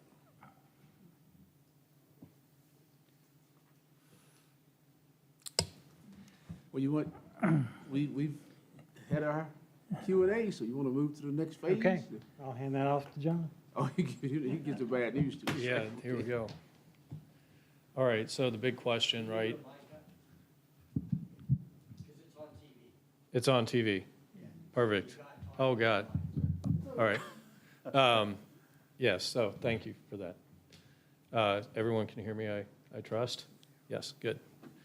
Okay, so the big question, we'll get through these, is what are the potential impacts or costs? So there are several things that we asked our partner Turner to review as part of this. So before, we had a bubble diagram that really didn't take into account a lot of the technical or nuances of fitting a project onto the site. So as they started looking through potential costs, obviously we've got the site and building component that's looking at the building addition or renovation, looking at grading and drainage, potential site walls, utilities that would need to be in place to support the facility. Direct costs. Direct costs are things like estimating contingencies, construction contingencies, bonding and insurance. Those are the things that will help us. There are things out there that we don't necessarily know about. The contingency is there to help protect us in the event that we run into something like bedrock or other elements. We've got general conditions, which includes the markups, management fees, et cetera, for any contractor that's going to take this on. We want to make sure we capture that and not just give you the cost for construction. There are going to be costs that need to be factored into this so that we have a holistic view. And then, of course, the important thing, well, one of the important things is the aquatic facility itself. So the 6 lanes for the pool, the slide, 0 depth entry. Keep in mind that these numbers still, these are not construction documents. So we're going to be estimating on a conservative side. As we get into details and have more detailed conversations, there may be opportunities to refine and focus in on what this ultimately will be. But what we're presenting now is what we believe is a very conservative estimate. The hope is that we bring this in a positive direction. So generally speaking, the total is somewhere between I'm going to speak in generalities, $7.5 million and $8.6 million. That's all in. Again, as I said, there are things that can be refined in terms of program. If there's certain things that we want to see, certain things that we maybe push off to a future phase and we don't want to dig into right now, we certainly can do that. But there are also going to be some things that we have to do, right? We have to make sure that we prepare the site. If the site's not prepared, we can't get the pool in the ground. They tend to want to be flat, that kind of thing. So this is an order of magnitude cost that's been provided, and we felt like we needed to share this number with you so that we understand the investment potential that we are talking about. Keep in mind what the other two sites had presented to us at the possibility at the Wellness Center or even the fairgrounds. This one still is well below what we had estimated those facilities to be. So with that, I'm going to open it up for discussion, and we can go back to any of the slides should there be any questions that would be helpful to zero in on visually. That's a lot of information, so I'm going to give you a minute to collect your thoughts. And just to refresh my memory, the Wellness Center was 24 million? In that ballpark, and then we the were about 37 million out. 37, okay. So Somewhere in this that is range. quite Don't hold me to conservative. that, Okay. but those, just in generalities, that's what we were looking at, yes. Okay, okay. Yeah, yeah. This makes this look much, much more feasible. I wanted to jump in and say, we're going to talk at the next slides about our future parks master plan implementation kind of discussion, where we go from here. There's no decisions that need to be made tonight about this necessarily. We can sit on this until we have a workshop about next phase of the parks master plan implementation. We just wanted to get this in front of you all, let you all look at it. If you need time to digest it, there's no deadline on this project necessarily, but we just want to try to keep things moving along. So I just wanted to throw it out there so you didn't feel pressure to tell us 100% go ahead, that kind of thing. tonight. Yeah, and there's no need to actually provide a ton of comment unless you just have questions. I would see it as an opportunity to ask questions. What I'm struggling with is how to assemble everything so that it makes sense for everybody. And because, we had several sites, the fairgrounds, the tennis courts are being built. We know we have Jackson Park, for example, that we have a grant to help fund some construction in. So we took the Parks and Rec master plan and tried to address as many items and as many needs as we could to show momentum.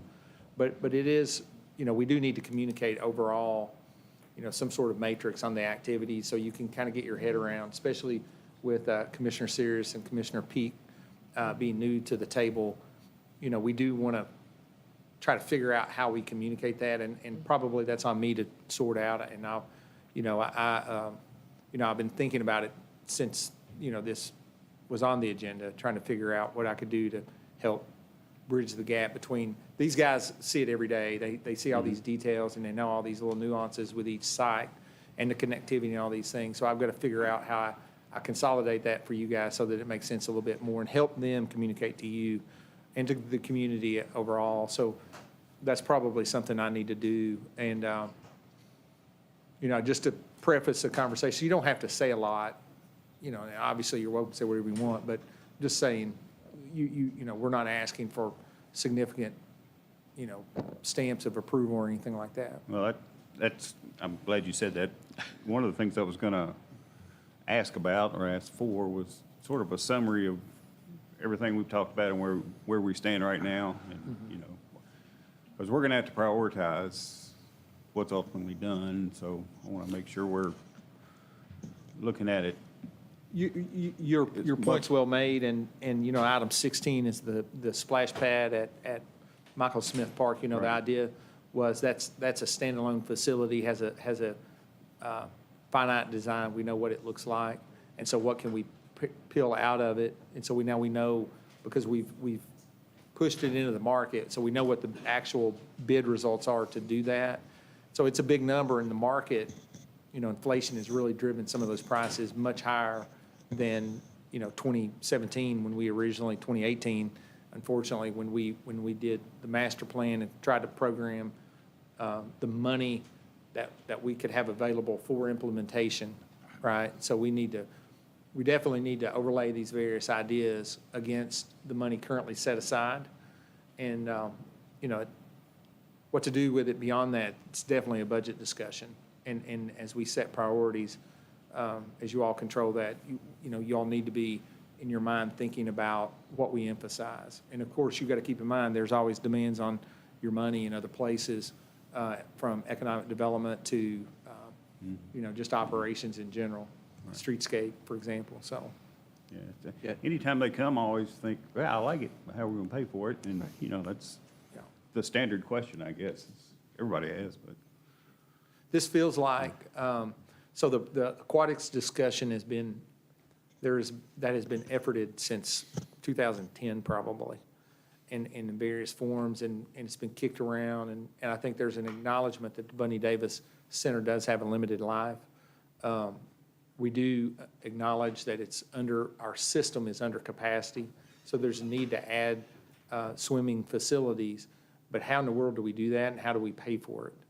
And so we've been, that has been a moving discussion now for a number of years. And of course, we started with just the Parks and Rec Master Plan as a programmatic document overall. That took a year to do, 2017, 2018, and then, now the market's impacted us, but these guys have done some good ideas refining the aquatics into something that feels like the correct first step or the correct next step. And you can always peel back then. And one of the things we talked about at that workshop was doing a smaller facility in Millennium Park, for example, to make an asset that's drivable, an asset that's more walkable. I don't know, that part of it, but this does feel like a correct next step. And it's just a matter of when you want to do it and how you pay for it, and can you do that. I think that facility is the more it's out there in the public, the more people see it and are using it, such as pickleball. It will have a life that is long-term, and it will be a tremendous investment for the community. That property is a significant asset that's rare.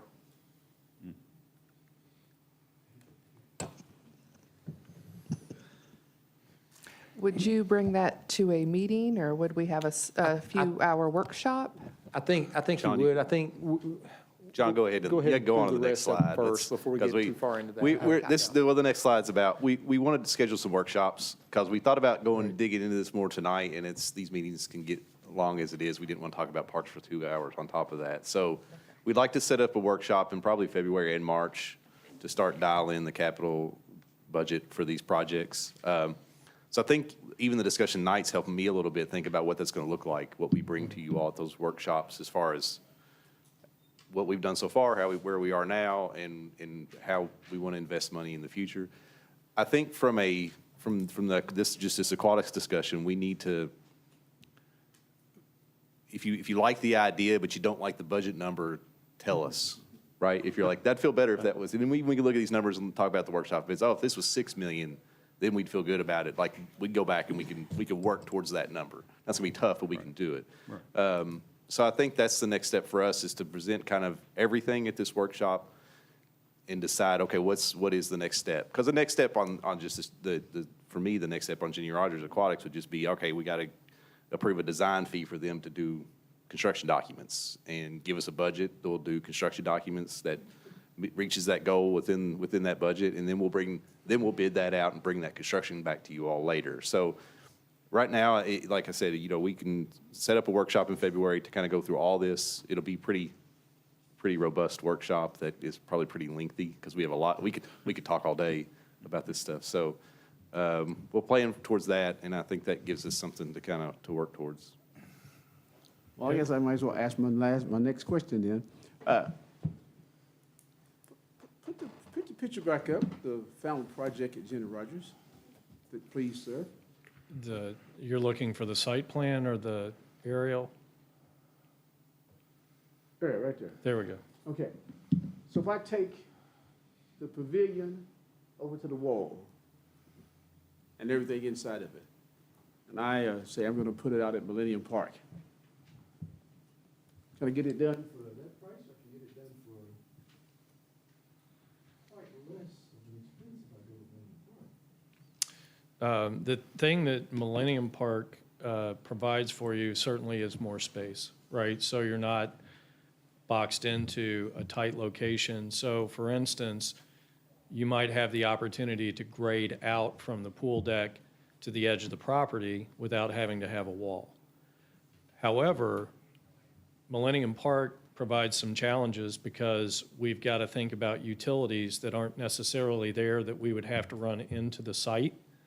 Things like sanitary, making sure we've got the right water capacity. I believe we would, but there are going to be some infrastructure costs that are going to be incurred because they're not currently at the fairgrounds where we are. They are in Millennium Park, potentially. I'm not talking about fairgrounds, I'm talking about inside Millennium Park. Inside Millennium Park.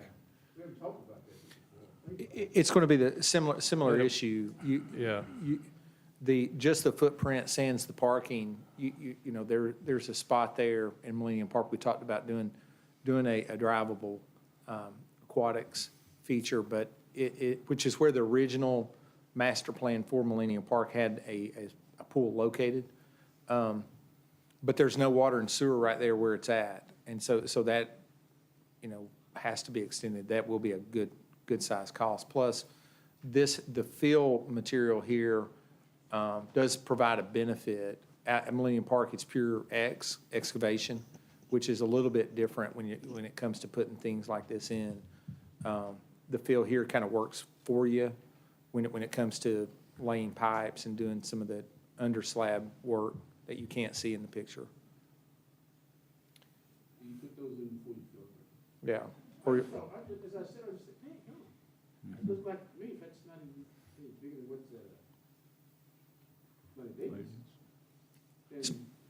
And I thought Millennium Park would save us a lot of that extra stuff. But, you know, I'm just a citizen when it comes to that kind of thing. So, I think what's a verifiable location for a pool at Millennium Park? Is that where the skate? Between, if you're out there, between the skate park and the parking lot for the basketball courts in that general area, it would complement, it would provide an additional feature that's purely grass now in that area. I'm not opposed. I just think that Jenny Rogers comes from other things that we're not talking about in the public, but Jenny Rogers in the middle of a neighborhood. I want to know what the neighborhood reaction would be. I can tell you one. Yes, ma'am. My husband and I own 2 houses on the tree line area. Yes, ma'am. And I, for one, really miss hearing the kids. Oh. So this right here is exciting for me. Oh, okay. I anticipate seeing the kids, hearing the kids, because they are our future. Yes, yes. Okay.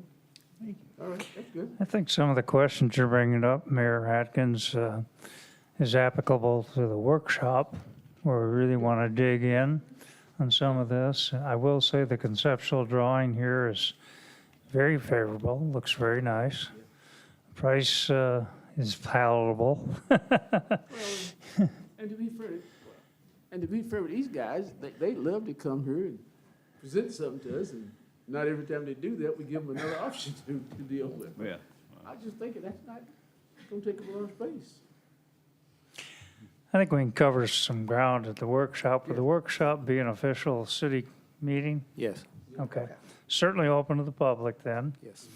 And we would hope that some of the advisory committee would be here, sounding board, if you will, and give us some direction after they hear what's going on. But I think that what we might discover in the workshop and our conversations is a pool, certainly, but other water features where we might have thought there should be a pool. So we spread it around a little bit. And I really like this drawing. I'm not opposed to it. I just. Yeah, that's great. If the $8 million just sits there, and I said, okay, Thomas gonna write a check for that. I'll write you a check. Well, all right. You're gonna have to wait till. All right, let's go on. You got some Forever more to cash. presentation though, don't you? I actually, I do, sure. So the last slide, as we had discussed, the thought is to have this workshop, and it's really to discuss this thing holistically, not just Jenny Rogers, but what do we want to move forward with? So you've got 3 projects right now that have second phases that you can move forward with, but you also have other parks within the city that may warrant some exploration, right? So we need to understand through dialogue with you and collaboration with you, what that focus should be. The aquatics piece is really important, but I think understanding the strategy for aquatics, because we're moving away from one large central aquatic venue into potentially distributing aquatics across the community, such as the water play feature down at Michael Smith Park. So do you distribute it a little bit differently than was originally conceived? So I think those are philosophical questions that we need to vet and help guide us as we make decisions like this. It's a substantial investment, so let's make sure that it's a holistic view of where we're going. We need to understand that vision of what it wants to be, or we're never going to hit it. So the idea is to have that workshop and then to bring back to you recommendations based on what we hear there. Okay, so these are the things that we would recommend moving forward with. This is what we think that cost might be. That helps you make an informed decision on how we can then move forward and then have that inform the capital budget. So that's the framework that we envision, and you can tell me I'm crazy, but I think that it's a collaborative thing and it has to be open, and if we do that, we're going to get where we want to go. I think it's a good idea. Yeah. That'll give us time to kind of see what the community thinks about it too. I mean, you know. Yeah, I would not have expected you to tell me, yeah, let's go immediately into Jenny Rogers Aquatics. What I wanted to do is show you what it could be, what the potential impacts can be, but there's a lot that needs to go into making an ultimate decision. So I think that was the intent for tonight. Very good, thank you. Yeah. And the neat thing about the aquatic, I call it the master plan, is that regardless of what size pool we put in Danville and Boyle County, kids aren't going to go there in the summertime 5 days a week, 6 days a week. So they have something in their neighborhoods where they can get to just walking, and then this might be a special treat once or twice a week. I understand that concept. Mm-hmm.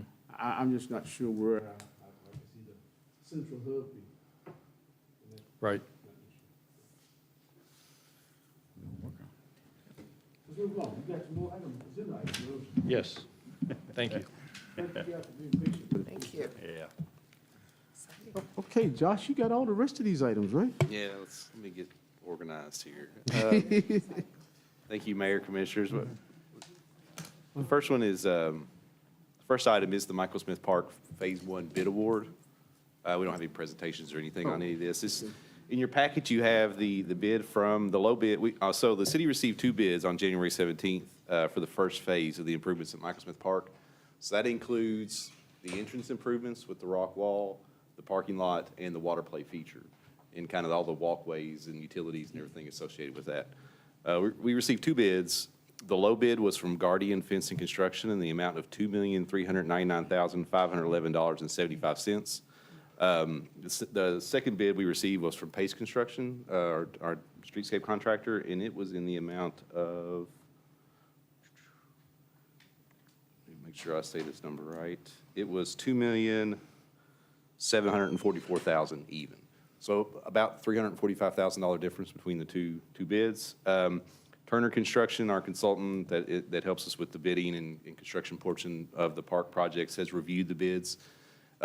They agree that both contractors are capable of completing the work, and with the price disparity, we are, at city staff, recommend award to the low bid. This is near estimate. Turner's been right on the estimates so far of what these projects were going to cost. That's what I was going to say earlier. We talk about, we've been working on this master plan for a year and a half now. I think we've learned a lot about what these projects are going to cost that we didn't know a year and a half ago. And this is another one that's quite a bit higher. So just to give you all a little bit of reference, the aquatics portion of the project, the water play feature itself is $1.2 million. The other remaining portion would be the entrance improvements, sidewalks, utilities, and everything in the parking lot, which is a fairly sizable parking lot. John, do you remember how many spaces were in that parking lot? I want to say it was 35 to 40, but yeah. So a good-sized parking lot that will serve that park as we develop future phases as well. This would be the main parking feature. So yeah, we're recommending award at that amount. We're working with Guardian is the contractor on the tennis court project right now. They've performed well so far, moving that project along still on schedule. So we have a comfortable relationship with them. Josh, the bid hold time is 60 days, as I read that, right? Yes, Yeah. that's Okay. usually standard. So you don't necessarily have to take action tonight. Josh and I really didn't get a chance to really dive into how, when, and how we really recommended. We wanted to make sure we got the bids, we got it on the agenda. You could certainly incorporate this into your next aquatics discussion. We would have to speed that process up in order to comply with the bid hold time. So we've got 60 days in essence to take action, accepting the bid or not. Otherwise, we would have to rebid the project, right? And certainly these are, I think the greater point that Josh made, that these are seemingly good bids. They're very competitive bids, they're competitive with each other. There are two bids. Contractors are both reputable, and it is agreed that they both, either one could do the work. So they're good bids, and so if you want to go down that path, this may be the best time to do that, because I don't necessarily know that the price would ever be lower, right? So it's something that we would like to probably ask to not take action until we have a chance to schedule that workshop and incorporate this into a bigger discussion. Certainly, I think that's more appropriate. I agree. Especially if you decide, Yes, you may not please. want a splash pad there. I don't know. If you put a pool at Jenny Rogers, I don't know, maybe that's a different thing. So, something to talk about. Yeah. I'm in favor of deferring it to after the workshop. So I'm getting some head nods here I am too. in agreement, yeah. Question, and maybe this is too soon to ask, but I looked through there and there's, several pieces to the project that total up to 2.4 million, basically. If we decide to do just some of it, you just have to go rebid it. Because there's certainly a need for a parking lot down there, if nothing else. Yeah, I think it would depend on the quantity of work we took out. I mean, there's a certain amount we can get a credit on, but you're never going to get, your credit's never going to be really what the value you get if you rebid it. So if we're going to take a good portion of the project, I would recommend rebidding. The reason we wanted to go ahead and get it on the agenda tonight was we're kind of losing our window to get this project done for this summer. If we push it much, we'll miss this season. The water play feature will not be open probably till next summer. So that's why we wanted to go ahead and get it on here in case there was an urgency to it. We could take care of it. But if we need to wait a few weeks and evaluate more, that's definitely something we could do. And Commissioner Sears and Commissioner Peak, there was money in the budget for parks improvements, and it was about $8 million. And so we have obligated some money against that. And so we want, and the idea was to establish a significant amount of construction dollars to get our Parks and Rec master plan going. And then you would decide in this budget cycle how to program the rest of it over the course of time, whether or not you do a small project next year or what you do. And so certainly at this dollar amount, it's reasonable to really evaluate how much money you've committed, how much money you've set aside, and what your approach is going forward to pay for the rest of it. Yeah, and I agree with Commissioner Cottle about, prioritizing first and looking at our budget and deciding, what to hit first and how much we can actually put in here. So Okay. Right. I'd like to wait for the workshop as well. Yeah. Will that work, Josh, for you guys? Yeah. Thank you.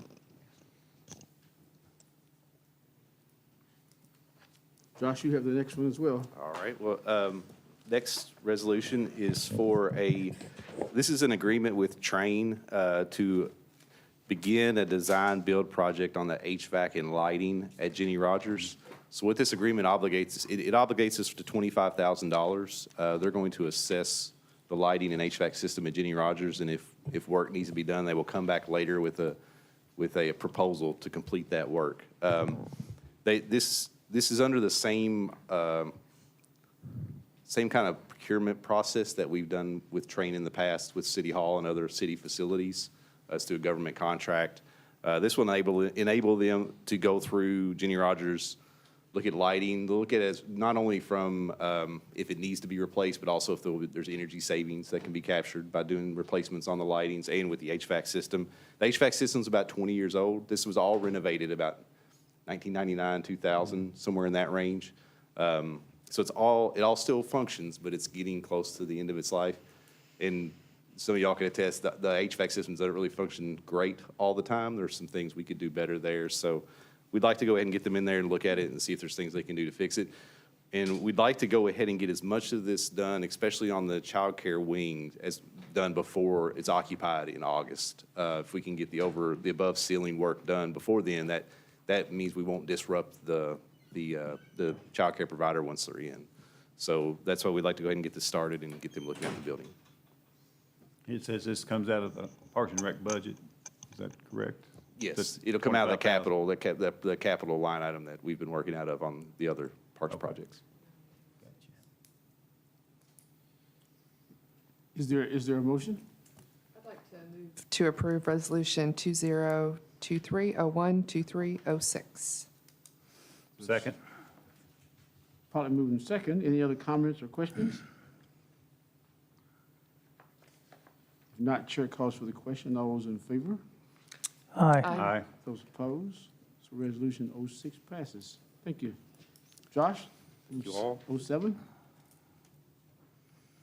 All right, this is for, the city applied for a Land and Water Conservation Fund grant. I think it may have been 2020. Earl, is that correct? It was before I was back. Yeah, it's been. So it was to pay for ball field improvements at Jackson Park and also new playgrounds at Jackson Park and Cowan Street Park. A few months ago, we were finally awarded those funds. So we've begun that project, and the first thing we've looked at is the playgrounds at Jackson Park and Cowan Street Park. And we're trying to, as with everything, the budget amount from 2020 application doesn't work anymore with the current playground prices. So we're working with Little Tykes with their grant program they have each year, where they do a 50-50 match on a certain amount of their playground equipment. So in your package, you have two diagrams of two playgrounds that we're proposing. The first one that's in your packet is kind of the bigger footprint is for Jackson Park, and then the second one is more smaller footprint, a little taller playground would be for Cowan Street Park. Evan and I looked at these and went through the packet and kind of picked out which ones we thought would work well. We'll work with Mayor Becker and John and them to find the right location for them. We're identifying the Jackson Park one, probably be down on the 6th Street end, because that's the playground that needs replaced the most. That playground down there by the old 6th Street ball field is in pretty bad shape. So we'll try to replace it as part of this process. But we'll probably move it to a different location. It's kind of tucked up against the trees now, kind of hidden away, and it's not really a good spot. So we'll try to find a better spot that's a little more visible from the parking lot, from the neighborhood around as well. And then the Cowan Street, we may relocate that as well. That playground's in pretty rough shape, but it's not in a great location either. It's tucked up against the fence, against some houses, so we may relocate it out into a more suitable area. So we're requesting to go ahead and purchase the two playgrounds. The total price for the two playgrounds will be $113,374, which is actually half of their normal price, which kind of shows the cost of playgrounds today.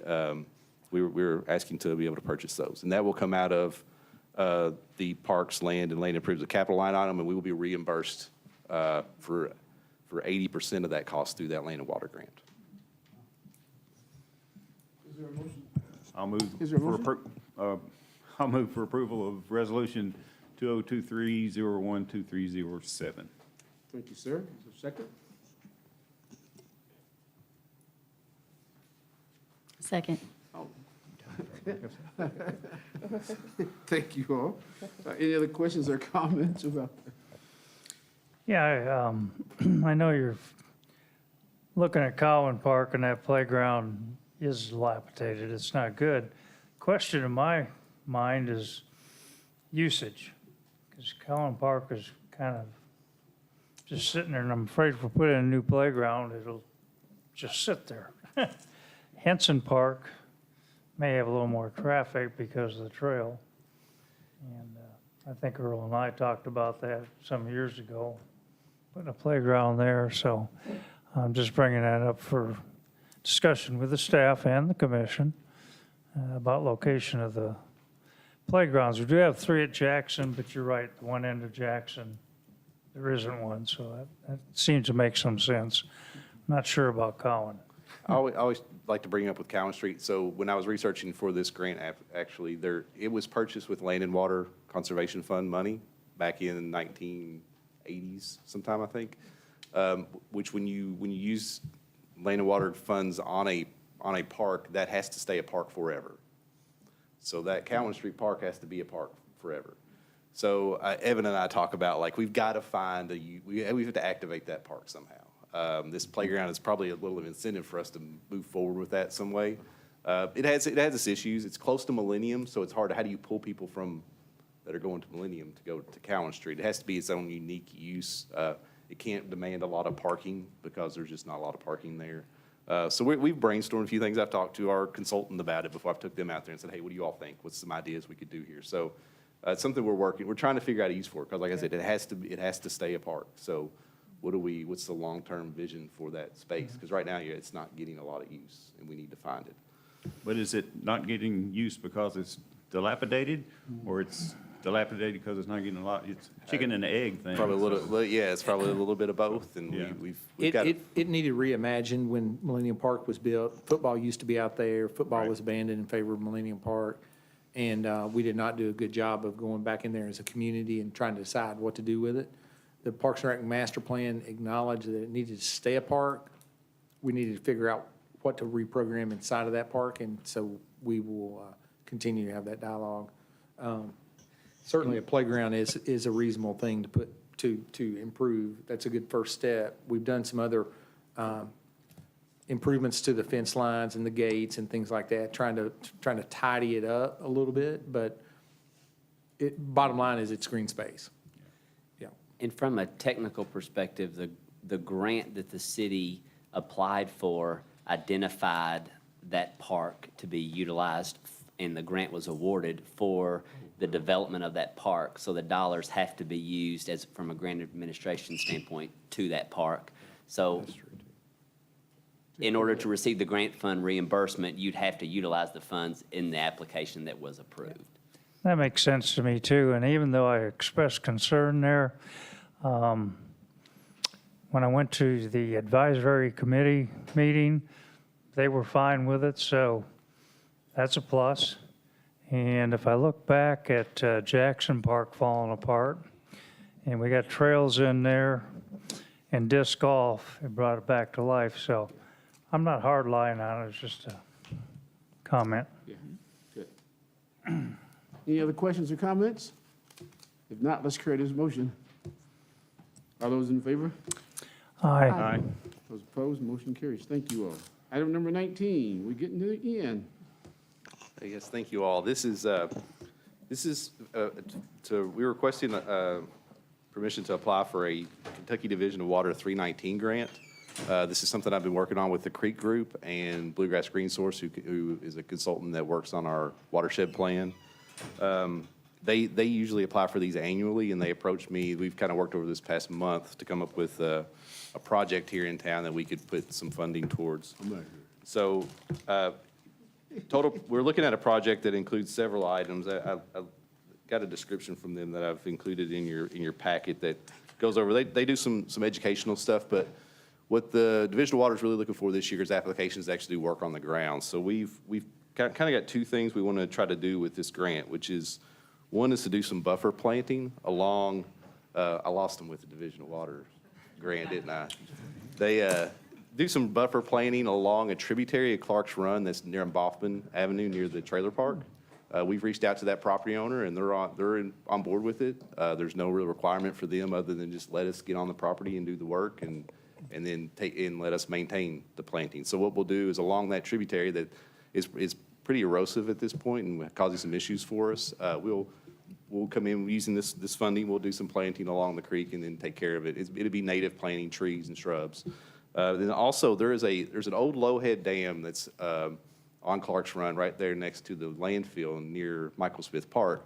That has been there since the 30s. There's a good report about that when it was put in. It's put in for mosquito control, which was completely the wrong way to do that. But we've been talking about taking that out since I got back 2 years ago. We're going to try to use this funding for that as well.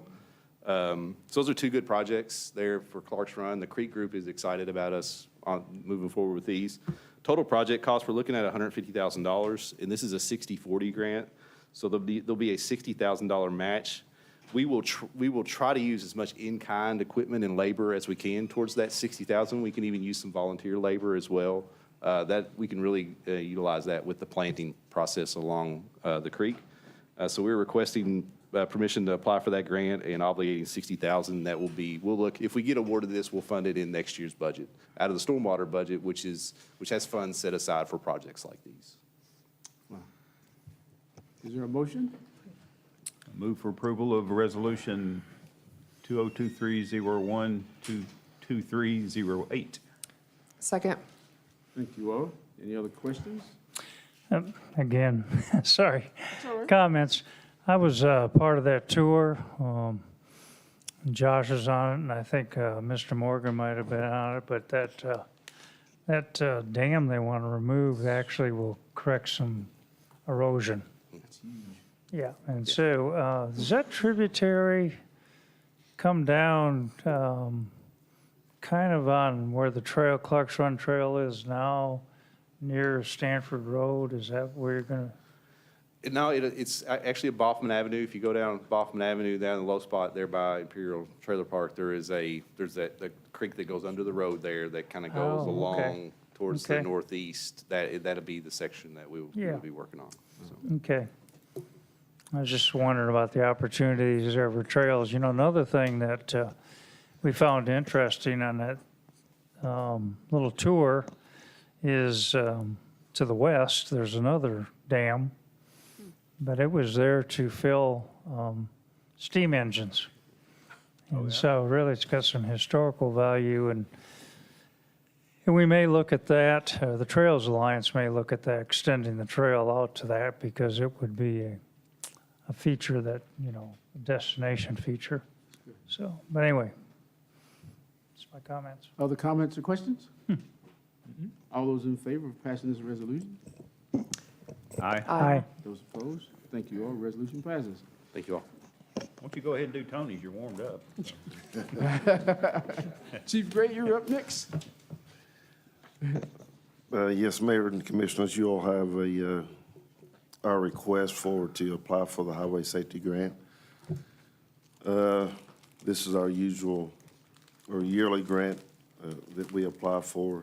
We're applying for a lot less amount this year, just applying for about $10,000. We usually apply for $27,500. Main reason is because we lost 2 officers last year. Even though we increased numbers, but we lost 2 officers off the street because we assigned those officers to the school resource program. The school's already asking, KSD's asking for another officer, the elementary school's asking for another officer.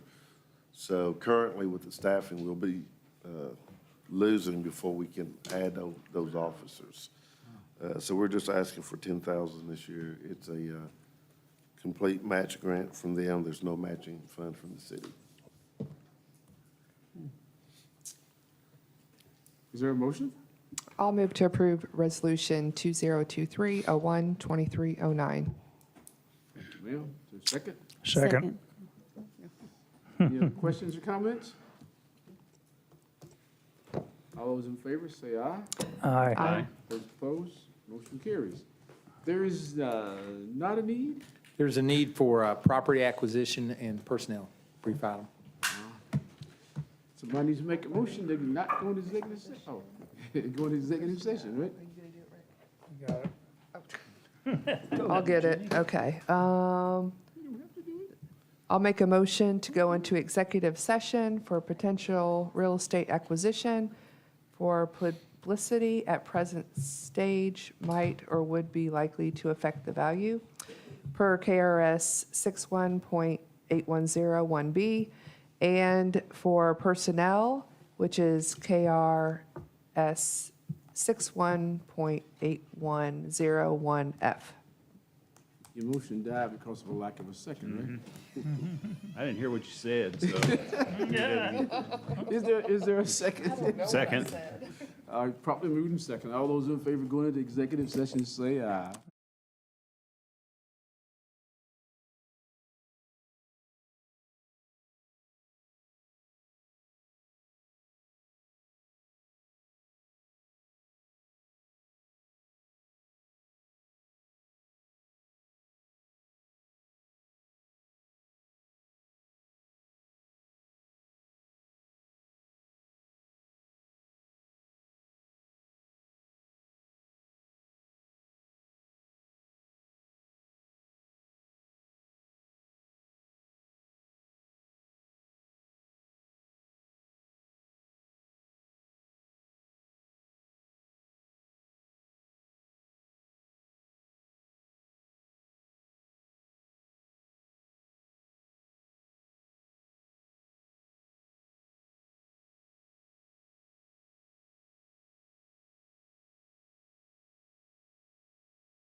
Second. All right, we're out of executive session. Can I entertain a motion to adjourn since there was no action taken in the executive, no action necessary? Move that we return to regular session, so we can adjourn. I will second the adjournment. Okay? All right, all those in favor say aye. Aye? Aye. Thank you, guys.